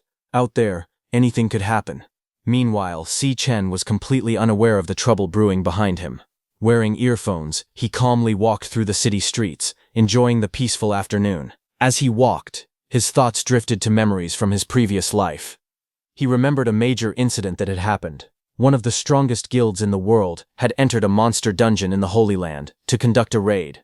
However, deep inside the dungeon, they encountered a terrifying monster unlike anything humanity had ever seen before. That monster was known as Wrath. The battle ended in disaster. The entire guild was wiped out, and not a single member survived. After destroying the guild, Wrath emerged from the dungeon and entered the human world. Its appearance marked the beginning of a catastrophe that claimed countless lives. At the moment, that was all the information Xia Chen possessed about the creature. In his new life, Xia Chen wanted to find the exact location of the monster dungeon, where Wrath would appear as soon as possible. After thinking carefully, he came up with a plan. However, to put that plan into action, he needed a large amount of money. With that goal in mind, Xia Chen headed to the Mithril Guild's Mithril Monster Exchange. From his memories of the future, he knew that the Mithril Monster Exchange would eventually become the largest resource trading center in the country. Weapons and equipment played a huge role in determining an awakener's strength, and the exchange served as the main marketplace where such items were bought and sold. More importantly, Xia Chen knew it was the fastest place for him to make money right now. After entering the exchange, he took out several sharp monster claws and placed them on the counter. The employee behind the counter was immediately surprised. He picked up one of the claws and examined it carefully. Looking at Xia Chen with disbelief, he asked how a student like him had managed to obtain such monster materials. Xia Chen calmly told the employee that the monster fangs had been dropped by a monster. The employee looked surprised. He said he had never heard of something like that before. At that moment, a pink-haired employee stepped forward. After examining the fangs, she recognized them immediately. She explained that they were Gravehound fangs, materials dropped by E-rank cloud monsters known as Gravehounds. She further explained that according to the records, the fangs could be forged into an E-rank cloud staff or ground into powder for other uses. The male employee quickly stopped her explanation. He said he already understood what the item was, and asked what value an E-rank material could possibly have. With a proud expression, he explained that the exchange operated under a VIP system and mainly served powerful and influential awakeners. He claimed that he only handled premium goods ranked D or higher, which was why he had failed to recognize a low-level E-rank item. Privately, the employee complained to himself. Business had been slow lately, and he worried that he would never be promoted to supervisor at this rate. Looking at Xia Chen, he assumed he had only brought worthless materials. In his mind, Xia Chen was just another troublesome kid, carrying junk. Thinking it was a waste of time, the employee decided it would be better to pass Xia Chen over to one of the newer staff members instead of handling the transaction himself. Walking away, the senior employee decided to hand the transaction over to Miss Li. He told her to take care of the rest of Xia Chen's order and encouraged her to do a good job. Miss Li politely accepted the task and promised to handle it well. After finishing the appraisal, Miss Li handed Xia Chen a bag containing the payment. She politely told him that the money was his and reminded him to keep it safe. She then asked if there was anything else she could help him with. Xia Chen checked the payment and saw that the 18 Gravehound fangs had earned him $18,000. He nodded to himself. That amount would be enough to cover his rent for the time being. However, Xia Chen was not finished yet. He raised his hand, and a strange purple light appeared. A massive dark purple greatsword materialized out of thin air, covered in sharp spikes and glowing with an eerie energy. Holding the greatsword in front of him, Xia Chen calmly asked Miss Li if she could appraise it as well. The moment she saw the weapon, Miss Li froze in shock. Her eyes widened as she stared at the enormous sword, thinking about how incredible and intimidating the greatsword looked. Miss Li said that although she had never seen a weapon like it before, she was certain it was at least B rank. The more she looked at it, the more convinced she became that it might even be an A-rank weapon. The senior employee immediately disagreed. He reminded her that A-rank weapons were extremely rare and sold for around $1 million. After working in the industry for many years, he had never even seen one in person. In his opinion, there was no way the weapon could be A-rank. At that moment, a well-dressed man with blue hair stepped forward. Examining the greatsword, he said that both of them were mistaken. The weapon was neither B-rank nor A-rank. The senior employee quickly agreed with his boss. He claimed he had known it all along, insisting that a poor student could not possibly possess something so valuable. But then the blue-haired man told them that it clearly came from the abyssal lands. Then he revealed the truth. The greatsword was an S-rank weapon. The words struck everyone like lightning. Miss Li froze in shock while the senior employee's face turned pale. His eyes widened so much they nearly popped out of their sockets. With a bright smile on his face, the blue-haired man stepped forward and warmly shook Xia Chen's hand. He respectfully thanked him for choosing their exchange and said it was an honor to serve such an important customer. He then personally invited him to the VIP lounge. He assured him that anything he needed would be provided immediately and asked him not to hesitate to make any requests. Si Chen followed the blue-haired man through the exchange hall and while walking, smiled faintly. At last, the person he had been waiting for had appeared. That blue-haired man's name was Qingji, the leader of the Mithril Guild. After settling into the VIP lounge, Qingji carefully examined the massive S-rank greatsword resting on the table. He then politely asked Si Chen how much he intended to sell the weapon for. Without hesitation, Si Chen replied that he wanted 1 million. His answer immediately caught Qingji off guard. Surprised, he asked if Si Chen was really only asking for 1 million. Qingji then explained that even ordinary A-rank equipment could sell for millions. An S-rank weapon like this one would easily be worth tens of millions on the market. In fact, he said the weapon was so valuable that it could cause a frenzy among buyers. Si Chen shook his head and clarified that he did not want to sell the weapon. Instead, he wanted to use the S-rank greatsword as collateral for a loan of 1 million. He added that he would repay the loan within 1 month. Hearing this, Qingji was stunned. Using an S-rank weapon as collateral for such a small loan was something he had never encountered before. As he stared at Si Chen, he could not help wondering whether this was really the kind of idea an ordinary university student would come up with. He carefully observed Si Chen and realized that he had no intention of selling the S-rank sword at all. It seemed more likely that he planned to keep and use it in the future. The more Qingji thought about it, the more impressed he became. Si Chen was far wiser than someone his age should be, and possessing a treasure like an S-rank weapon only made him seem even more mysterious. Qingji wondered about his true identity. Was Si Chen the child of some wealthy family who had run away from home? Or was he a hidden prodigy concealing his real strength? Whatever the truth was, one thing was certain. Si Chen was far from ordinary. Si Chen then stated that he would repay the principal amount of the loan within 1 month. On top of that, he offered to pay 10% interest the following month, and asked whether those terms were acceptable. After hearing this, Qingji asked Miss Li to step outside so that he could speak privately with Si Chen. Once they were alone, Qingji sat quietly for a moment, before revealing what he had figured out. He pointed out that Si Chen attended National Awakener University, and that the senior students there were about to graduate. Qingji then explained that the university held a graduation examination every year. This year's examination would take place exactly 1 month later, and the first-place prize was precisely 1 million. With a faint smile, Qingji remarked that the timing matched perfectly with Si Chen's proposed loan amount and repayment schedule. Qingji studied Si Chen for a moment before revealing his conclusion. If he had to guess, Si Chen was completely confident that he would take first place in the upcoming graduation examination. Hearing that, Si Chen remained silent, neither confirming nor denying the statement. Qingji continued his analysis. He said that if Si Chen truly believed he would win first place, then he could have simply waited 1 month and collected the prize money himself. Yet instead, he had come to the Mithril Guild and offered an incredibly valuable S-rank weapon as collateral for a loan. From that, Qingji concluded that he urgently needed the money. No one would choose such a risky option unless they had no better alternative. After a brief pause, Qingji smiled. He said that if that was really the situation, then he was willing to make a better offer. Instead of 1 million, he would personally lend Si Chen 1.5 million in cash immediately. Even better, there would be no interest at all for the first month. Qingji extended his hand towards Si Chen with a friendly smile, and told him to consider it the beginning of a friendship between them.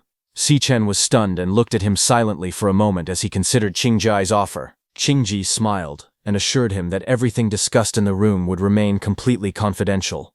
He also asked Si Chen to remember the Mithril exchange in the future. If he ever needed to buy or sell anything, Qingji hoped he would choose their exchange first. In return, he promised to give him the best possible deals. Hearing this, Si Chen was impressed. With only a few clues, Qingji had accurately figured out both his situation and what he needed. More importantly, instead of taking advantage of his difficulties, Qingji had offered even better terms in hopes of building a long-term partnership. Now Si Chen understood why Qingji would eventually turn the Mithril exchange into the most successful exchange in the world. After thinking it over, he accepted the offer and shook Qingji's hand. Inwardly, he knew that defeating Wrath would require more than just his own strength. If he wanted to succeed, he would need trustworthy allies by his side. Building a good relationship with Qingji was an important first step, As their agreement was sealed, a glowing golden magic circle suddenly appeared beneath their hands, releasing a faint buzz of energy. The contract between them had officially been formed. As soon as the magical contract was completed, the system confirmed that the funds had been transferred.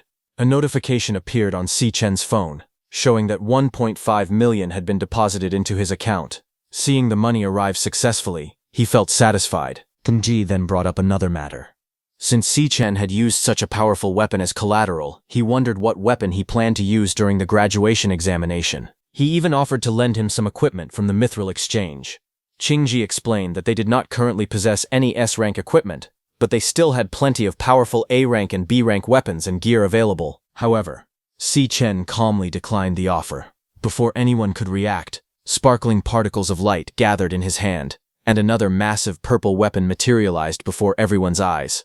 Holding the weapon, Si Chen casually revealed that he still had another one exactly like the weapon he had just used as collateral. Seeing that, the room instantly fell silent.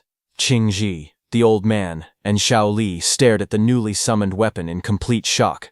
Their eyes widened, and their expressions froze. None of them could believe what they were seeing. As Si Chen prepared to leave, Qingji watched him walk away, and could not help but sigh in admiration.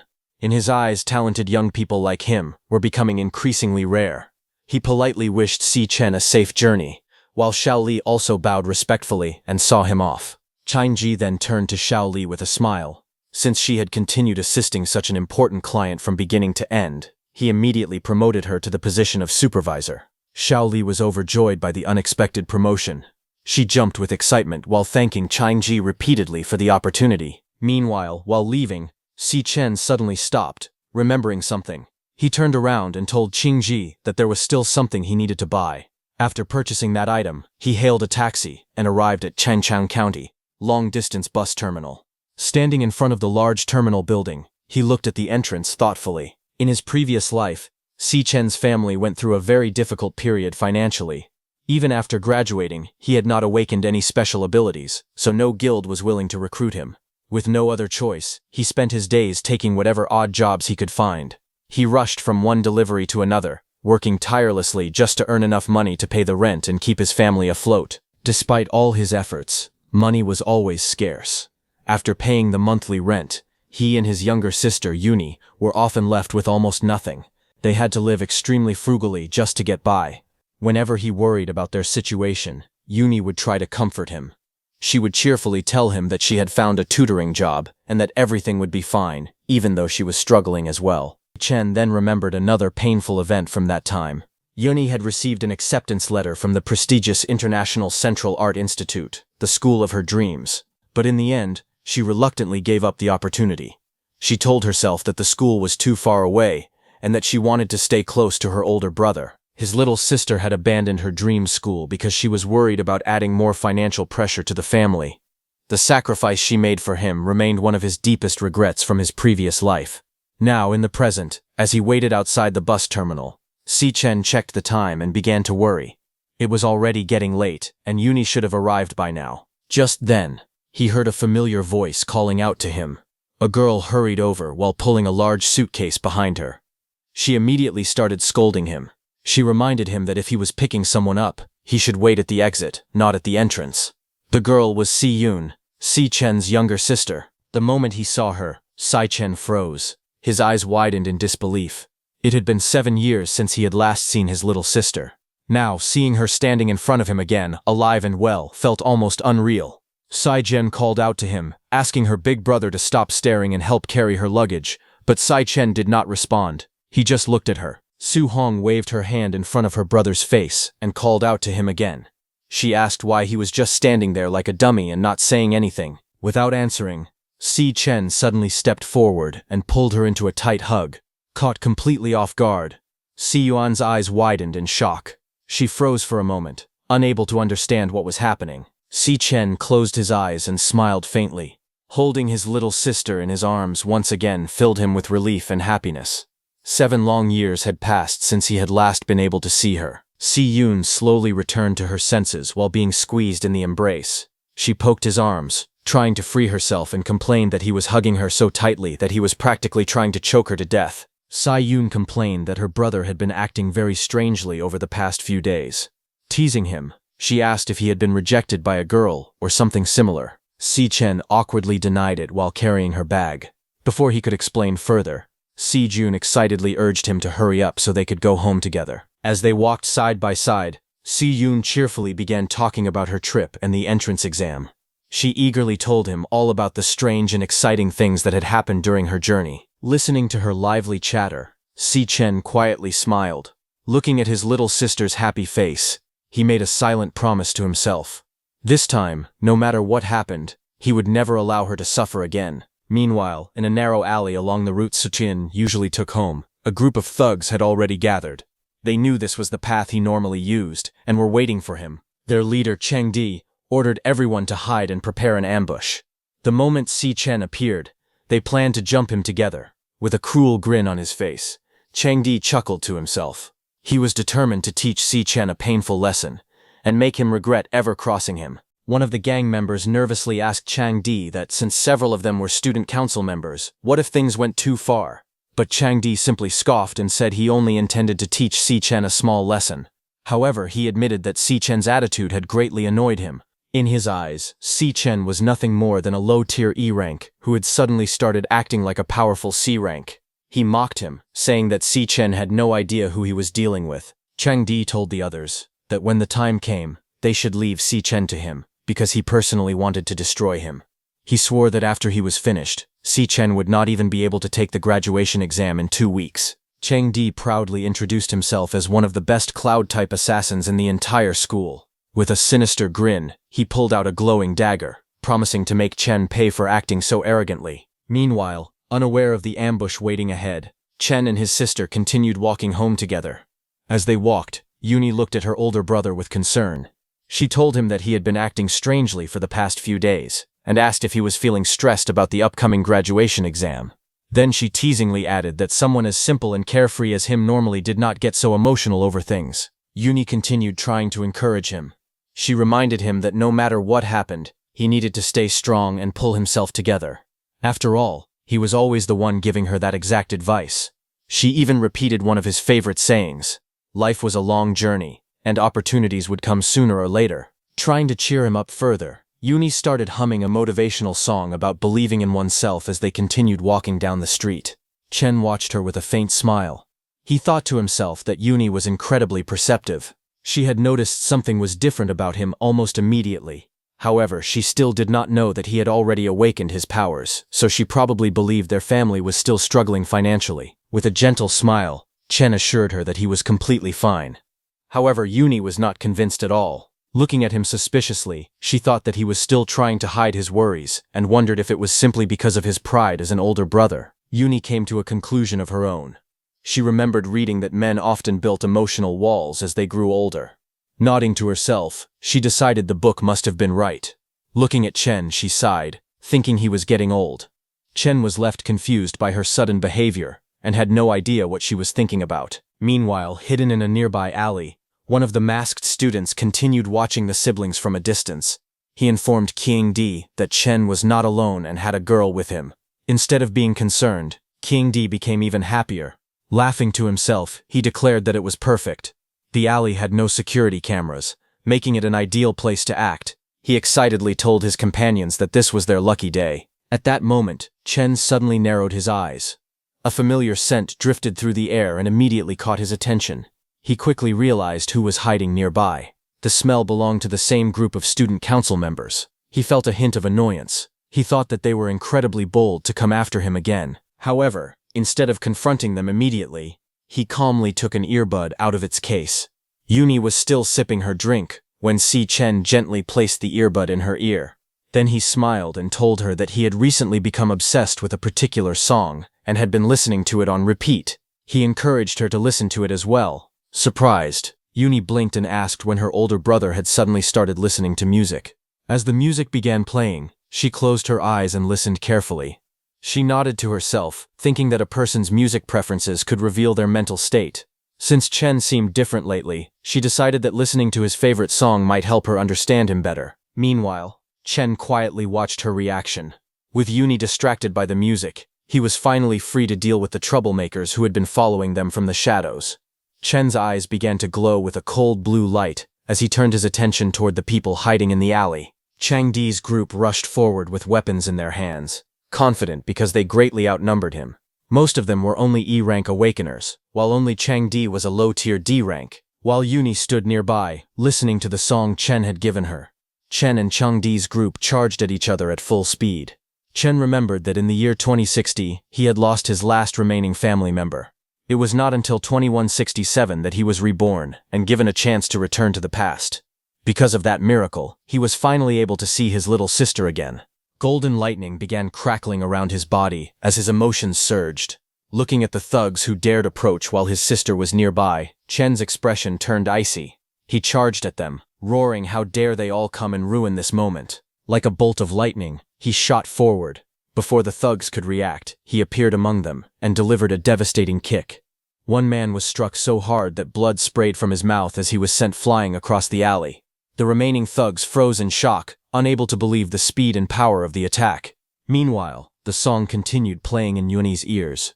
Yuni remained unaware of the battle happening behind her. At the same time, Si Chen moved through the alley like a streak of lightning.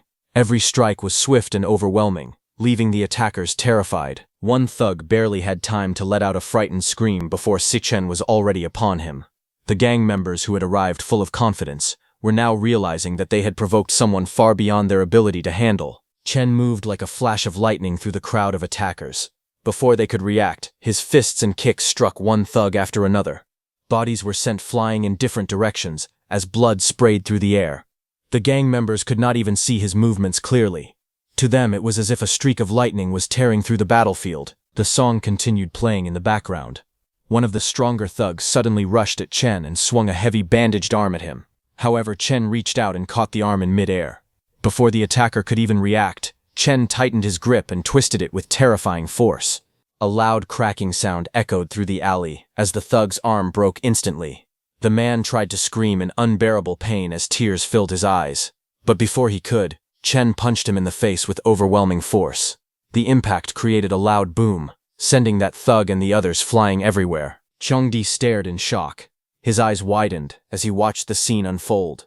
He could not believe what he had just seen. He cursed in disbelief and wondered what kind of monster Chen was. At that moment, yellow lightning crackled around Chen's body. Without giving his enemies any chance to recover, he charged forward once again. Moving at incredible speed, Chen punched one thug directly in the face, sending him flying backward. Before the others could react, he rushed in and struck another thug with a devastating blow. Chen's fist was covered in blood as he charged at Chang Di, who was the only one standing. Holding a knife, Chang Di trembled as he faced Chen's terrifying presence. Even so, he refused to give up. Gritting his teeth, he shouted that he was the strongest cloud-type assassin and insisted that Chen could not defeat him. Filled with anger and fear, he charged forward with a loud roar, swinging his knife with all his strength. However, before the attack could reach him, Chen appeared in front of Chang Di like a bolt of lightning and struck him with a devastating punch. Blood sprayed through the air as the knife flew from Chang Di's hand. The force of the blow sent him hurtling backward like a rag doll. Chang Di crashed into the distance and rolled across the ground. Without slowing down, Chen caught up to Chang Di and delivered another crushing blow. Chen's fist slammed into Chang Di's face with terrifying force.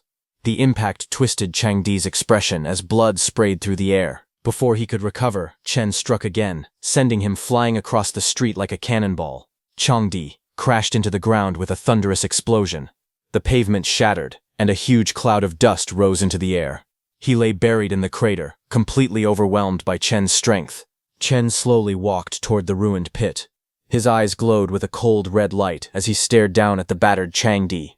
Chang Di was covered in blood and could barely move. Chen reminded him that he had already warned him never to bother him again. With his voice filled with menace, he asked Chang Di what part of that warning he had failed to understand. Chang Di lay on the ground in terrible pain. He realized that all of his ribs were broken and both of his legs had gone numb. As blood poured from his mouth, he finally understood that Si Chen's rank assessment had been completely wrong. Si Chen was definitely not just a D rank awakened. Filled with fear, Chang Di weakly apologized. Si Chen ignored the apology. He grabbed Chang Di by the collar, snatched away his knife, and pressed the blade against his throat. In a cold voice, he ordered him to stay quiet, warning that if he made even the slightest sound, he would kill him. Changdi froze in terror. Looking into Si Chen's eyes, he realized there was no hesitation or bluff. Si Chen truly intended to kill him if he disobeyed. Changdi could not understand how someone who looked like an ordinary student could possess such overwhelming killing intent.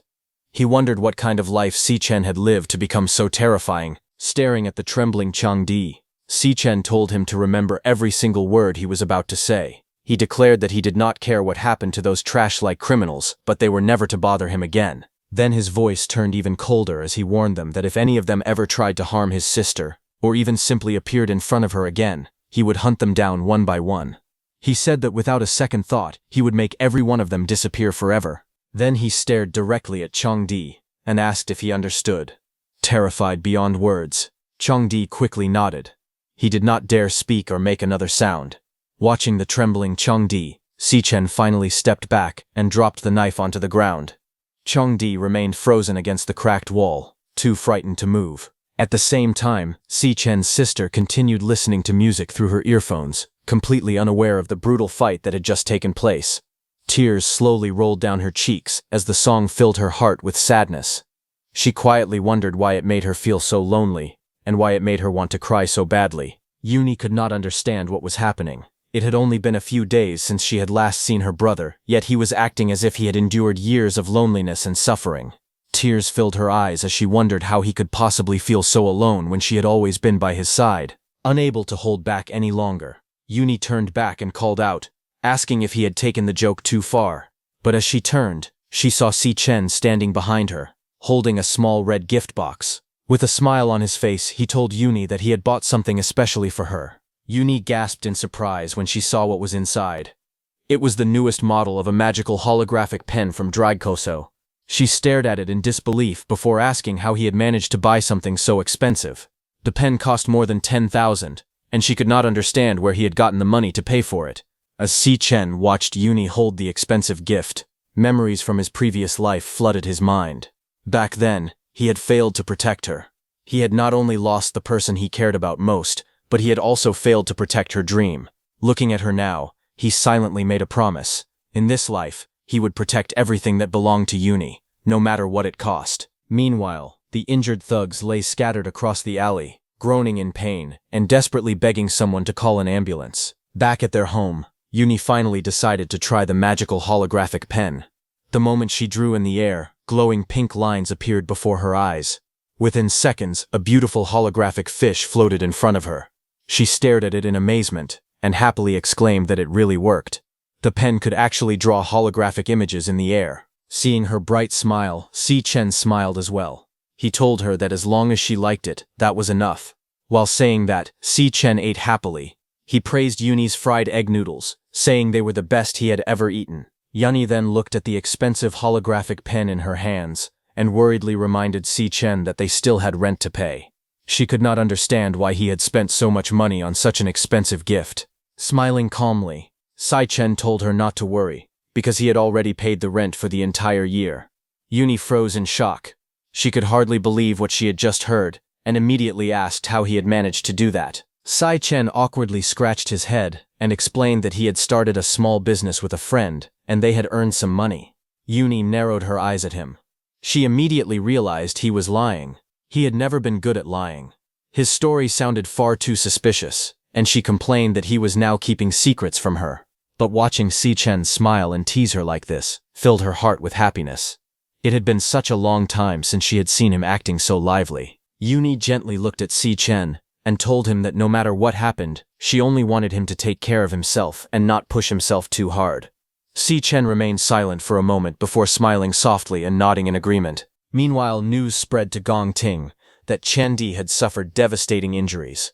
More than 60% of the bones in his body had been fractured, and even the country's best doctors believed it would take far longer than a month for him to recover. Gongting could not believe Chandi had actually challenged Si Chen. Sitting behind him, Ling Yu added that Chandi had been beaten so badly that he would most likely miss the upcoming graduation exam because of his injuries. Gongting coldly said that it did not matter. In his opinion, his team would perform better without anyone who would only hold them back. Standing beside Gongting, Gong Xuan, the director of career services at the National Awakener University, asked if this incident once again involved Si Chen. He told Gong Ting that he had confirmed the internal results of the latest ranking assessment. Seor Chen was truly a C-rank awakener. He explained that Seor Chen was the only student in the entire school whose rank was higher than that of Gong Ting. Gong Ting fell silent after hearing those words. Gong Xuan then reminded Gong Ting that his father had invited the vice chairman of the alliance to personally watch his performance during the graduation examination. He warned him not to let anyone else steal the spotlight and urged him to prove himself at the exam. Gong Xuan looked back at Ling Yu and said that if all the other candidates failed, he could only ask his niece to take the vacant spot in Gong Ting's team. But before Ling Yu could say anything, Gong Ting told Gong Xuan that he was thinking too much. He asked whether they really believed he had used his full strength during the ranking assessment. Gong Ting declared that, on the day of the combat examination, he would show everyone who was the strongest. On the other hand, at 11 p.m. in the National Awakener University men's dormitory, Sai Chen had completed his 100-kilometer run while carrying weights. While bathing, Suo Chen thought that now that his money problems had been solved, everything was going according to plan. He believed that after graduation, he could finally begin carrying out his real goals. His next objective was clear. He had to win first place in the graduation examination and claim the 1 million yuan prize. With that money, he planned to repay the loan he had borrowed from Qingji. He knew it was important to keep his promise because he would need Qingji's help many times in the future. As he lay on his bed that night, Si Chen thought about the graduation examination. There was less than a month left before it began. To make sure he achieved victory, he knew he still needed to level up a few more times before the competition started. With that thought, he closed his eyes. Just as Si Chen closed his eyes, his glutton system started initializing, and soon the initialization was complete. And the glutton system initiated. He once again fell into that strange world, where a massive tower stood in front of him. Sai Chen calmly walked up the long staircase toward it. While thinking about the results of his previous assessment, the last assessment had shown that his weakest class, Gravehound King, was only a mid-tier C rank. However, the system could not determine the rank of his strongest class, Abyssal Fiend. Although the class was at least S rank, Sai Chen knew he could not yet use its full power. Because of that, he had no idea how much stronger it could eventually become. He also realized that the exact ranks of his remaining two classes were still unknown. Until he unlocked their full abilities, even the system could not accurately measure their true potential. Si Chen summoned an item from the glutton system.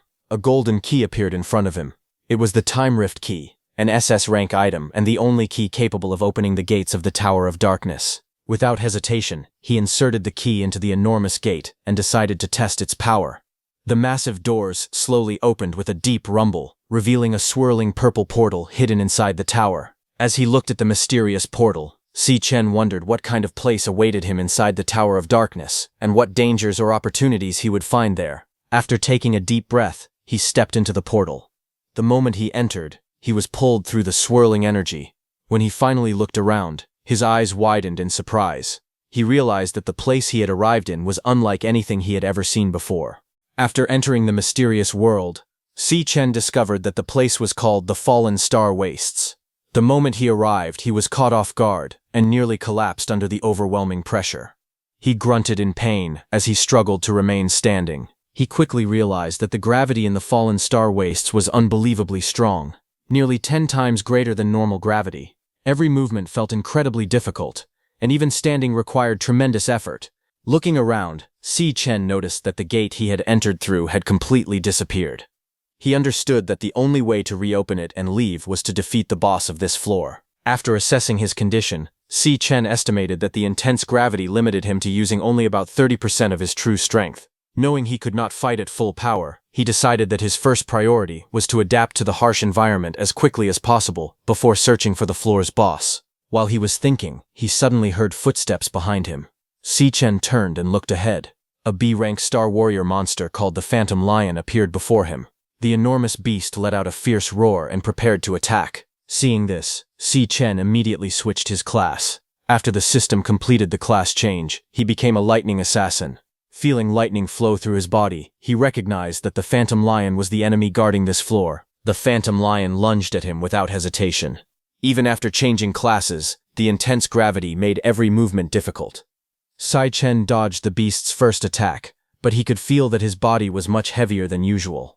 Knowing he could not afford a long battle under such harsh conditions, Sai Chen decided that he had to defeat the Phantom Lion as quickly as possible before the overwhelming gravity drained all of his strength. Sai Chen's lightning attack struck the Phantom Lion, but the system immediately showed that the attack had missed. The vital hit failed, and the paralysis effect did not activate. Shocked, Sai Chen realized he had completely missed his target. He quickly understood the reason. The extreme gravity had greatly reduced both his speed and the accuracy of his attacks. The Lightning Assassin class, which relied on speed and precision, had lost almost all of its advantages in this environment. Meanwhile, the Phantom Lion moved effortlessly, as if the crushing gravity had no effect on it. Sai Chen realized that this was the true strength of the monsters living inside the Purgatory Magic Tower. Seeing that the Lightning Assassin class was no longer effective, Sai Chen made a quick decision. He immediately switched classes once again. After the system completed the change, he transformed into the Purgatory Rakshasa, preparing to face the Phantom Lion with a fighting style better suited to the harsh conditions. After transforming into the Purgatory Rakshasa, Sai Chen's abilities changed completely. His new class greatly increased his strength and stamina, making it much more suitable for close-range combat. He realized that every class had its own unique advantages, and against powerful enemies at close range, a warrior class was far more effective than an assassin. Without hesitation, Sai Chen charged toward the Phantom Lion and threw a powerful punch. At the same time, the gravity of this floor continuously increased the downward force on his attack. The gravity stacked higher and higher, pushing the impact to its limit. Sai Chen quickly realized that the already powerful gravity of the fallen star wastes worked in his favor. Combined with his gravity skill, the force behind his punch became dozens of times stronger than normal. As he unleashed the devastating blow, the Phantom Lion let out a furious roar while the overwhelming impact crashed into it. Unleashing that devastating attack, Sai Chen shouted that the Phantom Lion should not even think about getting out alive. He activated Tri-Phase Gravity Calamity and switched it to Super Heavy mode, causing an enormous pillar of gravity to crash down onto the Phantom Lion. The overwhelming force smashed the beast into the ground, leaving a massive crater behind. Exhausted, Sai Chen fell to one knee and breathed heavily after using so much power. A notification then appeared, informing him that he had obtained 1 Phantom Lion bone. At the same time, he received 12,000 experience points and leveled up to level 11. After catching his breath, Sai Chen reflected on the class card system. He realized that every star on a class card acted as a multiplier for that class's attributes. The more stars a class possessed, the greater the increase in strength after switching to that class. After examining his class cards, Sai Chen realized that the Purgatory Rakshasa class had more stars than the Lightning Assassin class. Because of that, its overall stat multiplier was much higher, meaning it should become stronger after switching classes. Even so, he realized that defeating only a B-rank monster had already pushed him to his limit. Although both of his current classes were powerful, neither had broken through the B-rank limit yet. As he looked at the defeated Phantom Lion, another question came to his mind. The system had not displayed the usual devourable mark after the monster died. At the same time, the gate leading to the next floor slowly appeared. Staring at the beast's body, his eyes widened in shock as a new realization struck him. At that moment, a dark portal suddenly appeared behind Sai Chen, and several pairs of glowing eyes stared back at him from the darkness. Seeing that, a shocking thought crossed his mind. He wondered if the true lord of this floor had not appeared yet. The Phantom Lion he had just defeated with all his strength might have been nothing more than an ordinary monster. Before he could react, several Phantom Lions leaped out of the portal at the same time and charged straight toward him. Sai Chen's eyes widened in shock as the beasts surrounded him from every direction. Their claws tore into his body, leaving deep wounds and splattering blood across the battlefield. At that moment, Sai Chen finally understood the true meaning behind the Purgatory Rakshasa's warning. As the Phantom Lions continued tearing into him, the Purgatory Rakshasa's words echoed in Sai Chen's mind. It had warned that once the door opened, he would be greeted by endless pain. However, it had also said that he had to endure everything. Even while covered in blood and suffering unbearable injuries, merely enduring the pain was not enough. To survive, he had to conquer everything that stood in his way. The next moment, Sai Chen opened his eyes in his hostile bed, breathing heavily. He tried to calm himself as his body still trembled, and sweat covered his face. Sai Chen slowly caught his breath and touched his shoulder. He could still clearly feel the agony, as if his muscles had been torn apart and his skin had been peeled away from his bones. The pain from the dream felt completely real. Si Chen realized that there were no shortcuts to becoming stronger. He understood that the lonely and difficult path of purgatory had only just begun. Then, on Friday, May 20, 2015, students gathered at the National Awakener University Grand Auditorium for the Graduation Combat Assessment Team Formation Ceremony. Teachers and university officials sat at the front while the students waited for the event to begin. As everyone settled into their seats, students began talking among themselves. They had heard that several high-ranking leaders from the Guild Alliance would personally attend to watch the graduation combat assessment. Realizing this, they understood why the rules had been changed this year. In previous years, there had been no requirements for team size or rank. However, this time, every team had to consist of at least 5 members, and at least one member had to be high E rank or above. Some students wondered if the new rules had been introduced simply to make the graduation assessment more exciting for the audience. Others admitted that they had no idea. At that moment, Director Gong Xuan cleared his throat to get everyone's attention. He announced that the rank information of every student in the current batch had already been sent to their wristbands. He then instructed everyone to check their wristbands and complete their team formation as quickly as possible. As soon as the announcement ended, every student's wristband lit up, displaying a list of names, ranks, and team status. The students immediately began checking the information to decide whom they wanted to recruit. While looking through the rankings, Ma Feng suddenly frowned in confusion and exclaimed that something was wrong. He noticed that Si Chen was listed as only a low E-rank awakener. Ma Feng looked at Si Chen in disbelief and asked how he could possibly be only a low E-rank awakener. Si Chen was also a little surprised to see that the other students were equally confused. They clearly remembered that Si Chen's previous assessment had shown him to be a C-rank awakener. None of them understood how his rank had suddenly dropped to low E-rank. Some students concluded that his demon heart must have truly been damaged back then. One student sighed and admitted that he had wanted to team up with Si Chen after failing to join President Gong Ting's team. However, after seeing the new ranking, he gave up the idea because he believed Si Chen was only a low E-rank awakener. Listening to the conversations around him, Si Chen remained calm. He knew that with such a low ranking, no one would be willing to invite him into their team. Everyone knew that the graduation assessment was extremely important, and no one wanted to carry someone they believed would only slow them down. Several students mocked Si Chen and laughed at his situation. They said he must regret rejecting Gong Ting's invitation earlier, believing he had thrown away his only chance to join a strong team. Not far away, Gong Ting silently observed everything without saying a word. At the front of the auditorium, his uncle and the director of career services, Gong Xuan, watched the scene with a faint smile. Looking at Gong Ting, in his mind he told his disappointing nephew that he still had much to learn about how power and human nature truly worked. He believed this experience would teach Gong Ting a valuable lesson, because soon his opponents would not even be worthy of competing against him. The instructor told all the students to use their time wisely and form their teams as quickly as possible. The moment the team selection began, everyone rushed toward President Gong Ting. Students surrounded him from every direction, begging him to accept them into his team. Some asked to be added immediately, while others desperately shouted for him to pick them. Several students tried to prove their worth, saying they had served on the student council for 3 years and would never hold the team back. A healer even promised that their support abilities would be a huge asset, while another shamelessly begged to become Gong Ting's most loyal follower if only he would accept them. The crowd became so chaotic that Gong Ting had to push everyone back. He loudly told the students to calm down because their team only had room for one more member. Half an hour later, one team after another was successfully formed. Green notifications appeared above the completed teams as the members celebrated and encouraged each other to do their best in the upcoming graduation assessment. Soon, almost every student had found a team.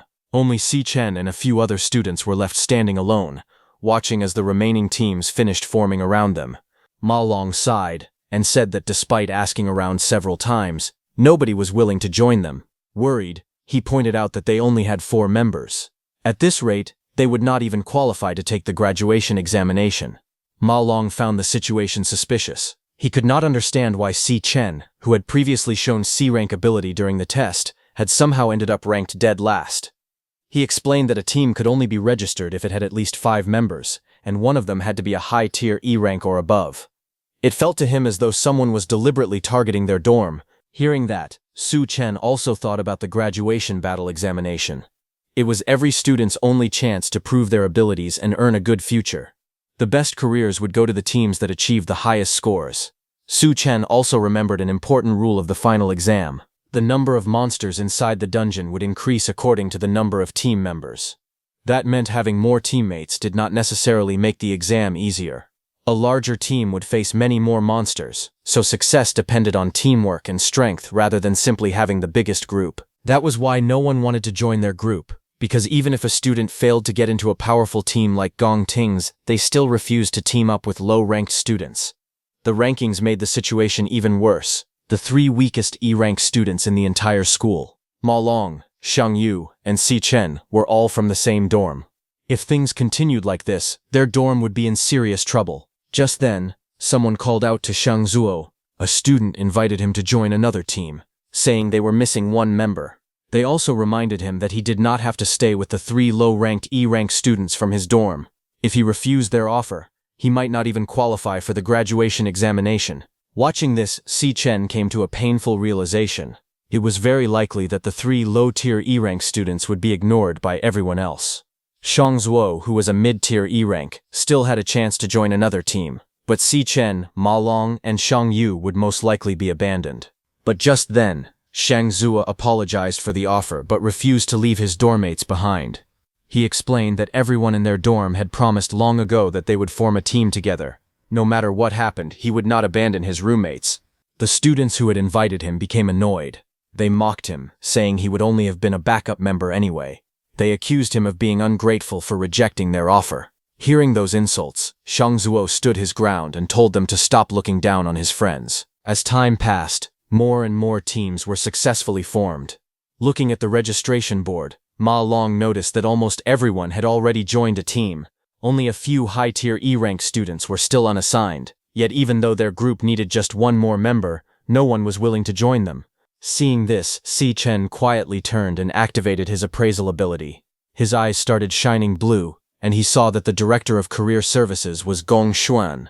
He shared the same family name as Gong Ting, which made Si Chen suspect that the two were related. Si Chen thought that for such an important graduation exam rule to be changed out of the blue like this, and for Gong Xuan to even go out of his way to tamper with his real rank so that no one would want to team up with him, Gong Xuan must really think he was that big of a threat to Gong Ting.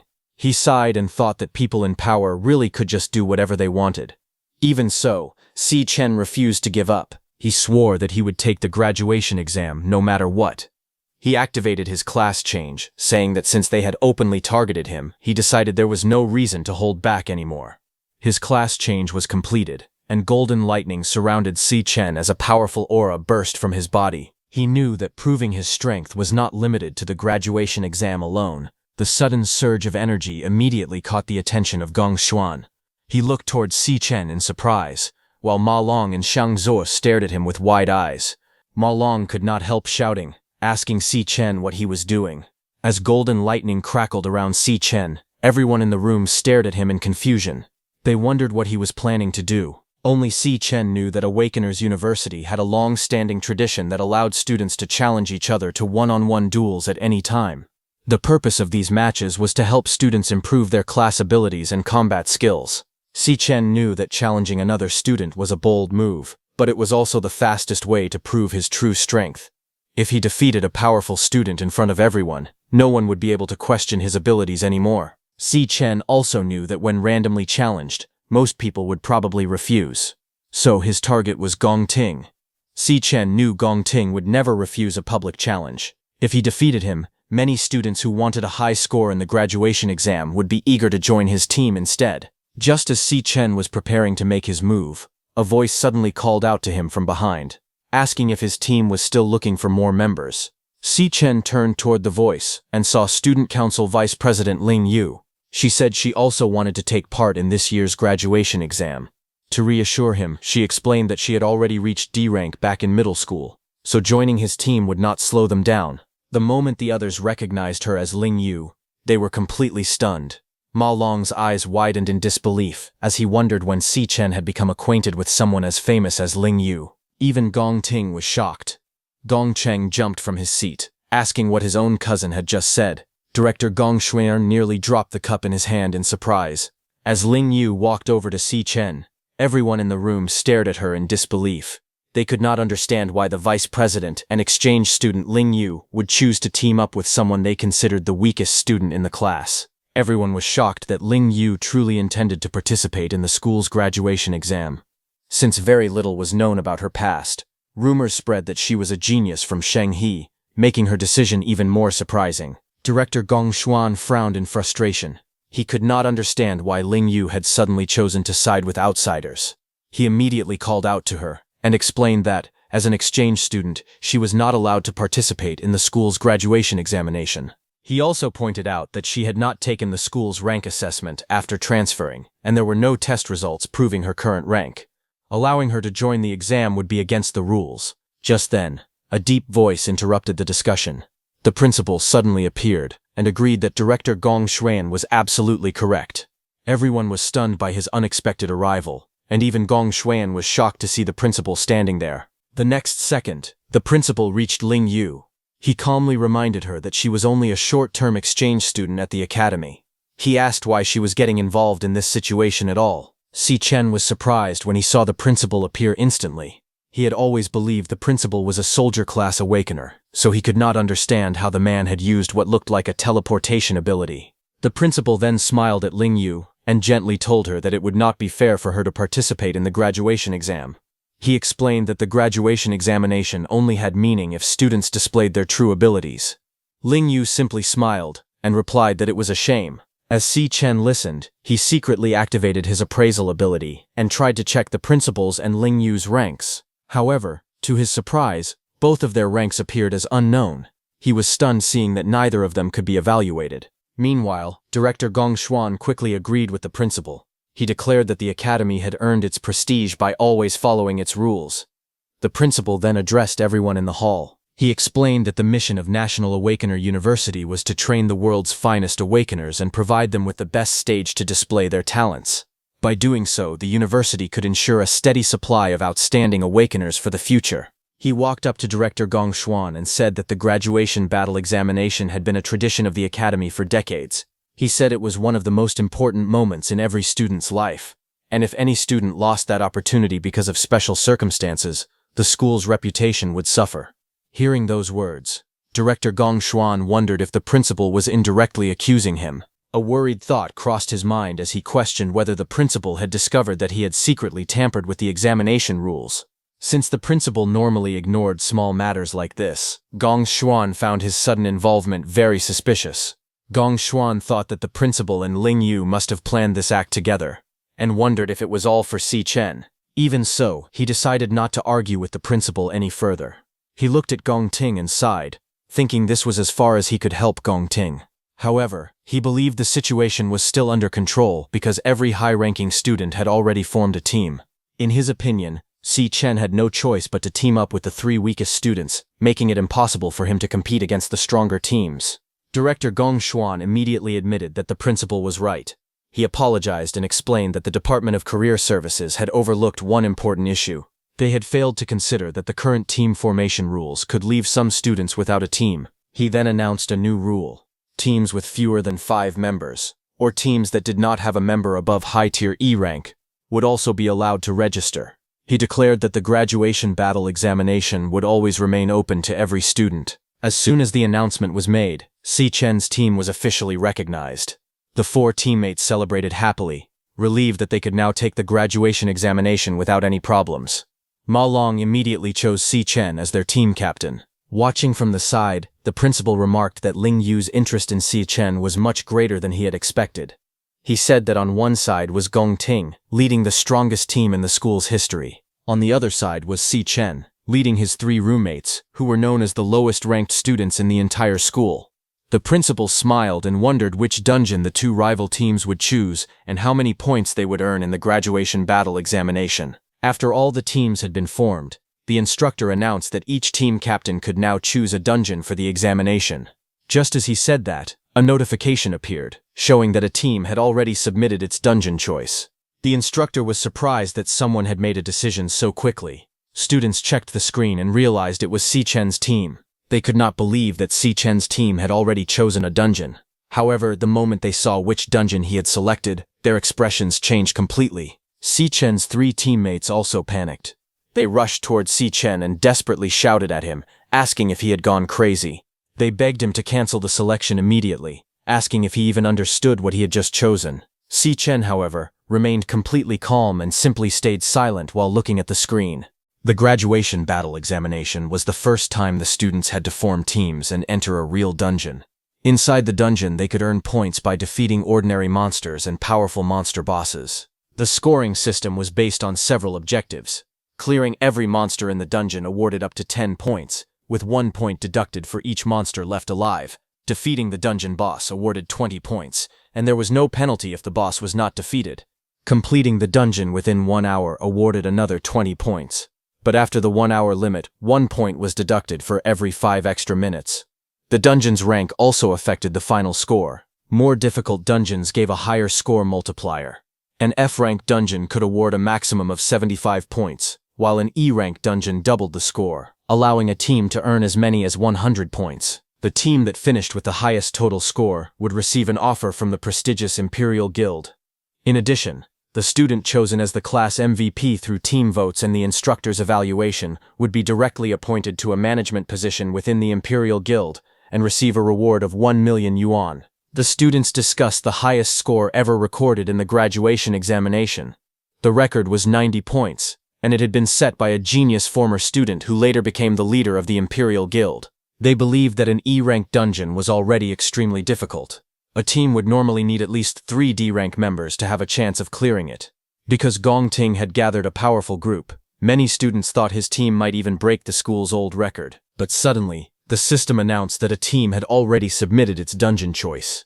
Everyone was surprised because the selection had been made so quickly. When they checked the information, they discovered that it was Si Chen's team. Their shock became even greater when they saw what Si Chen had chosen. Instead of selecting an F-rank or E-rank dungeon, he had chosen a D-rank dungeon. The system displayed Si Chen as the team captain and waited for the other members to confirm his decision. The students were stunned when they realized that Si Chen had selected a D-rank dungeon. No one had ever cleared a D-rank dungeon before, so they wondered if he had accidentally pressed the wrong button. Si Chen's team rushed over to him in panic. They asked if he had lost his mind and whether he understood what he had just chosen. Sheng Zhou became so frightened that he called Si Chen crazy and wondered how he had ended up on the same team as someone like him. A notification then appeared on every teammate's device, asking them to confirm whether they agreed to enter the D-rank dungeon. Shang Zhou nervously wondered if it was still possible to leave the team before it was too late. Ma Long desperately asked Si Chen if he had really thought the decision through. He reminded him that they were talking about a D-rank dungeon, one of the most dangerous choices possible. Si Chen remained calm despite everyone's panic. He simply nodded and confidently replied that he had already thought everything through. After Si Chen's team submitted their choice, another team also confirmed the D-rank dungeon. A system message announced that every member had accepted the selection, and Team Gongting's registration was successfully completed. The moment everyone saw the confirmation, the room erupted in surprise. They were shocked that another team had also chosen a D-rank dungeon.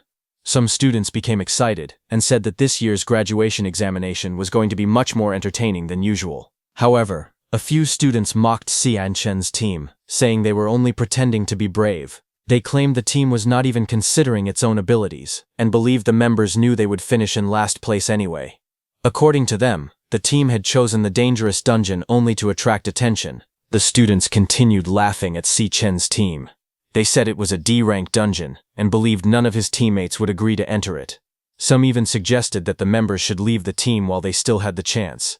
They mocked the newly formed group, and claimed it would soon fall apart. Ma Long remained silent as he looked at Si Chen. He noticed that Si Chen's expression was calm and completely determined. He wondered when Si Chen had developed such a powerful presence. In the past, Si Chen had always depended on him during their years at school. After thinking for a moment, Ma Long pressed the confirmation button.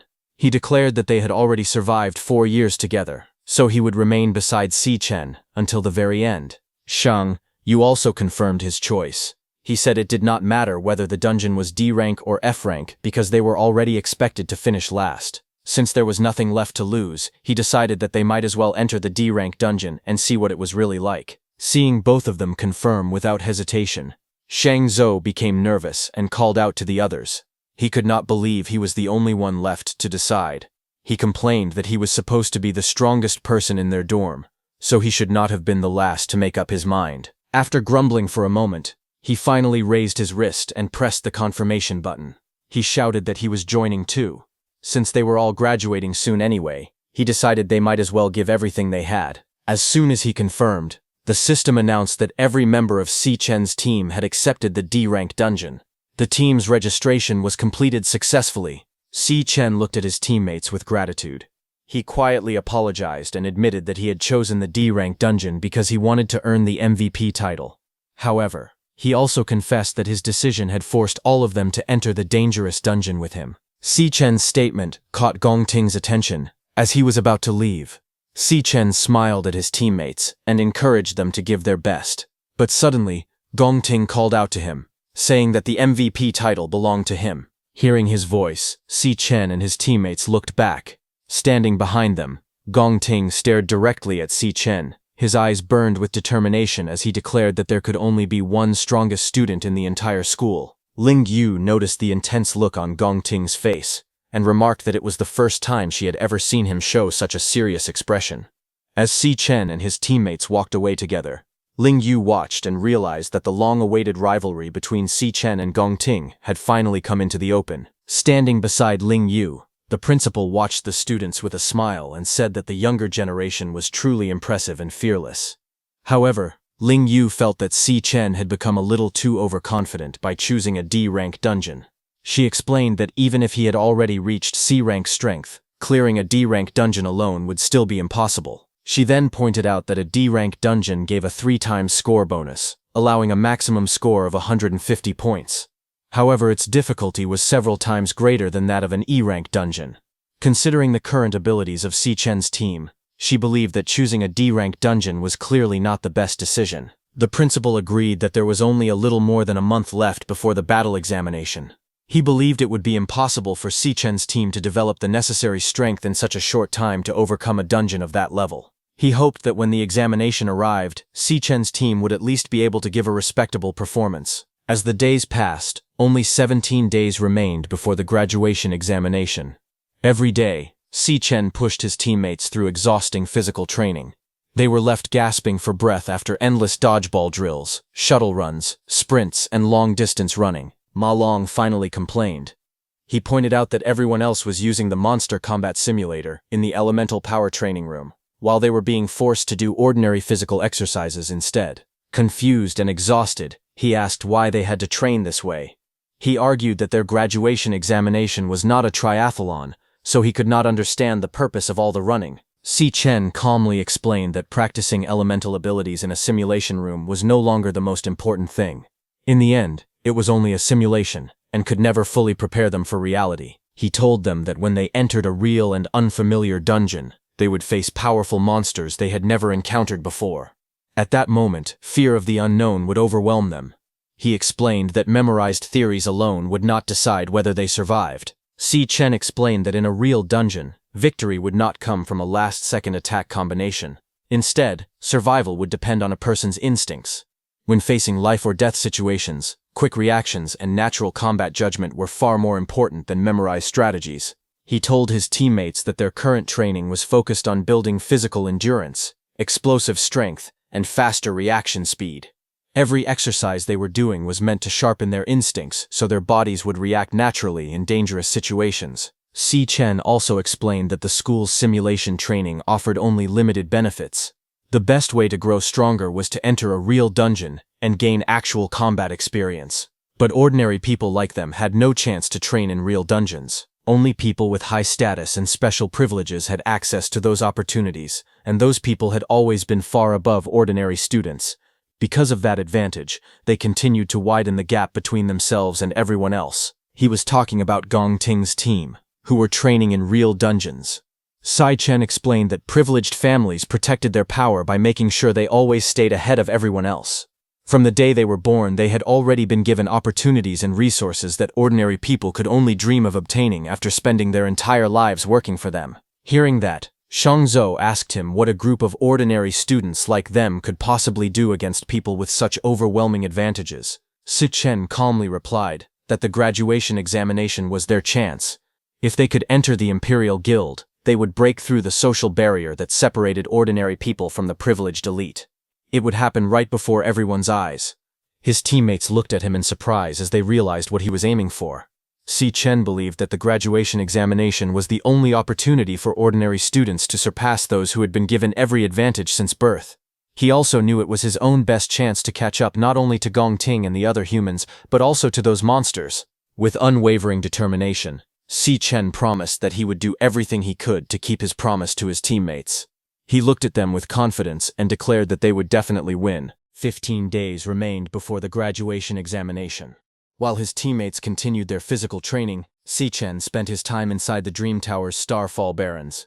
He repeatedly fought those panther monsters, pushing himself to the limit. Every battle left him covered in wounds, but he refused to stop. He endured the pain and continued fighting to sharpen his combat instincts. 5 days later, only 10 days remained before the examination. Si Chen led his teammates through another exhausting training session. He ordered them to run 5 more laps, even though they were already exhausted. Ma Long begged to stop, saying he could not continue, but Si Chen insisted that they keep going. At the same time, Si Chen continued battling powerful monsters inside the Dream Tower. He faced dangerous enemies again and again. Meanwhile, inside a real training dungeon, members of Gong Ting's team fought monsters with great skill. 5 days remained before the graduation examination.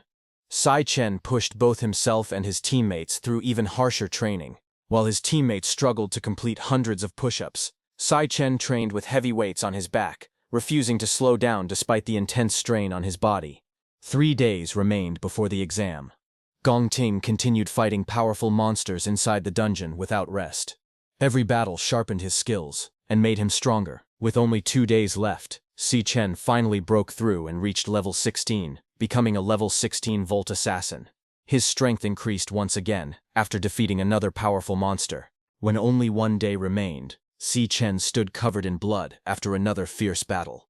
Although he was exhausted and badly injured, he looked determined. He reminded himself that the real battle would begin the next day. Finally, June 17, 257, the day of the graduation combat examination, arrived. As the examinees gathered, a small floating escort drone appeared before them. It greeted everyone with a cheerful voice and introduced itself as the drone assigned to guide them throughout the examination. Before the examination began, Si Chen and his teammates put on their special wristbands and protective equipment as instructed. The escort drone reminded every examinee to check that their gear was worn correctly. Moments later, the gates to the dungeon slowly opened, and the drone announced that the graduation combat examination had officially begun. At the same time, at the National Awakened University, several important guests arrived to observe the examination. The principal of the National Awakened University came out and welcomed a man with a friendly handshake, saying that it had been a long time since they had met. The man greeted the principal with a smile and apologized for arriving late.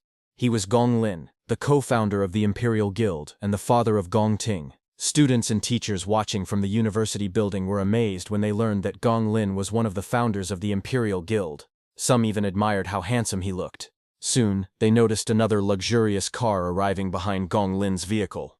Everyone became curious about who could possibly be inside. They were already shocked that an Imperial Guild founder and the university principal had personally come to welcome a guest.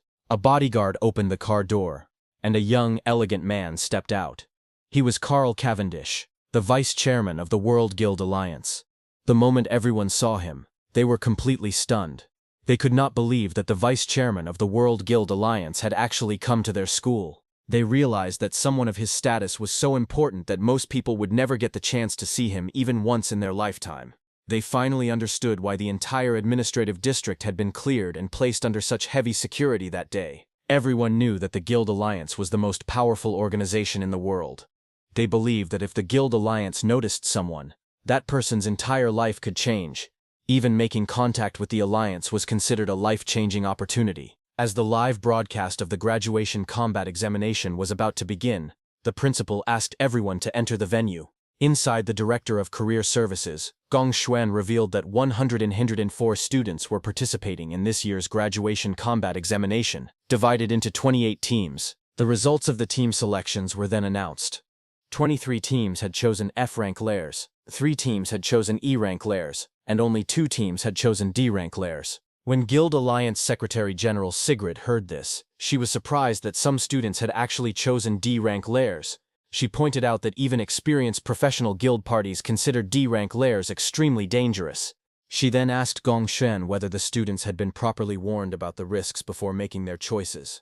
Gong Shen assured her that every student had been fully informed in advance. He explained that most students rarely experienced real combat and were only around its rank in strength. Because of that, they could barely handle ordinary monsters in F-rank lairs. On the screen, inside an F-rank lair, the students easily defeated ordinary Thornjaw salamanders, which were F-rank Vault Warriors. However, they struggled when the large Thornjaw salamander, the F-rank lair boss, appeared. Kang Chuang explained that a lair lord was much stronger than normal monsters of the same rank. To defeat an F-rank lair lord, students had to give everything they had. He then explained that E-rank lairs were on a completely different level. Inside one of them, a frightened team faced stag beetle spiders. Gong Xuan explained that every ordinary monster in an E-rank lair was as strong as an F-rank lair lord. So the students quickly realized that this dungeon was far more difficult than they had expected. Watching the broadcast, Sigrid asked what safety measures were in place if a student encountered life-threatening danger inside the dungeon. Gong Xuan assured Sigrid that the students' safety was their highest priority. He explained that students were the school's most valuable resource. Armed members of the Imperial Guild were stationed outside every lair, ready to enter immediately if they detected any extreme danger. In addition, every student's wristband had a teleport function that could instantly take them out of the dungeon. He demonstrated how the system worked. He showed on the screen that when an E-rank monster attacked a frightened student, the student immediately shouted that he was quitting the exam. His wristband activated at once, and he was instantly teleported out of the lair. Gong Xuan explained that whenever a student chose to withdraw from the combat exam, the wristband would immediately transport them to safety. After hearing the explanation, Sigrid noted that despite all the dangers, two teams had still chosen the far more difficult D-rank lairs. She praised the school for having such talented students, and said she was looking forward to watching their performance. Gong Xuan smiled and agreed with Sigrid. He said he also wanted to see how long Si Chen's team, who had chosen the dangerous D-rank lair, could survive. He laughed to himself, thinking they would give up and leave the exam before long. The live broadcast showed Si Chen's team inside the D-rank dungeon, the Cloud Forest Summit, which was a high-risk lair. As Si Chen's team carefully walked through the snowy forest, they suddenly noticed strange creatures watching them from the trees. Ma Long was startled and asked what those monsters were. They were ghost bat monkeys, D-rank cloud-type assassin monsters. Seeing them, Xiang Zuo got scared, saying they looked creepy as hell. Si Chen told his teammates that those ghost bat monkeys specialized in attacking in groups and could dash through the air at incredible speed. He warned them that they had to watch out for their dive attacks at all times. As they continued moving through the frozen forest, the ghost bat monkeys silently watched them from above, waiting for the perfect moment to launch their ambush.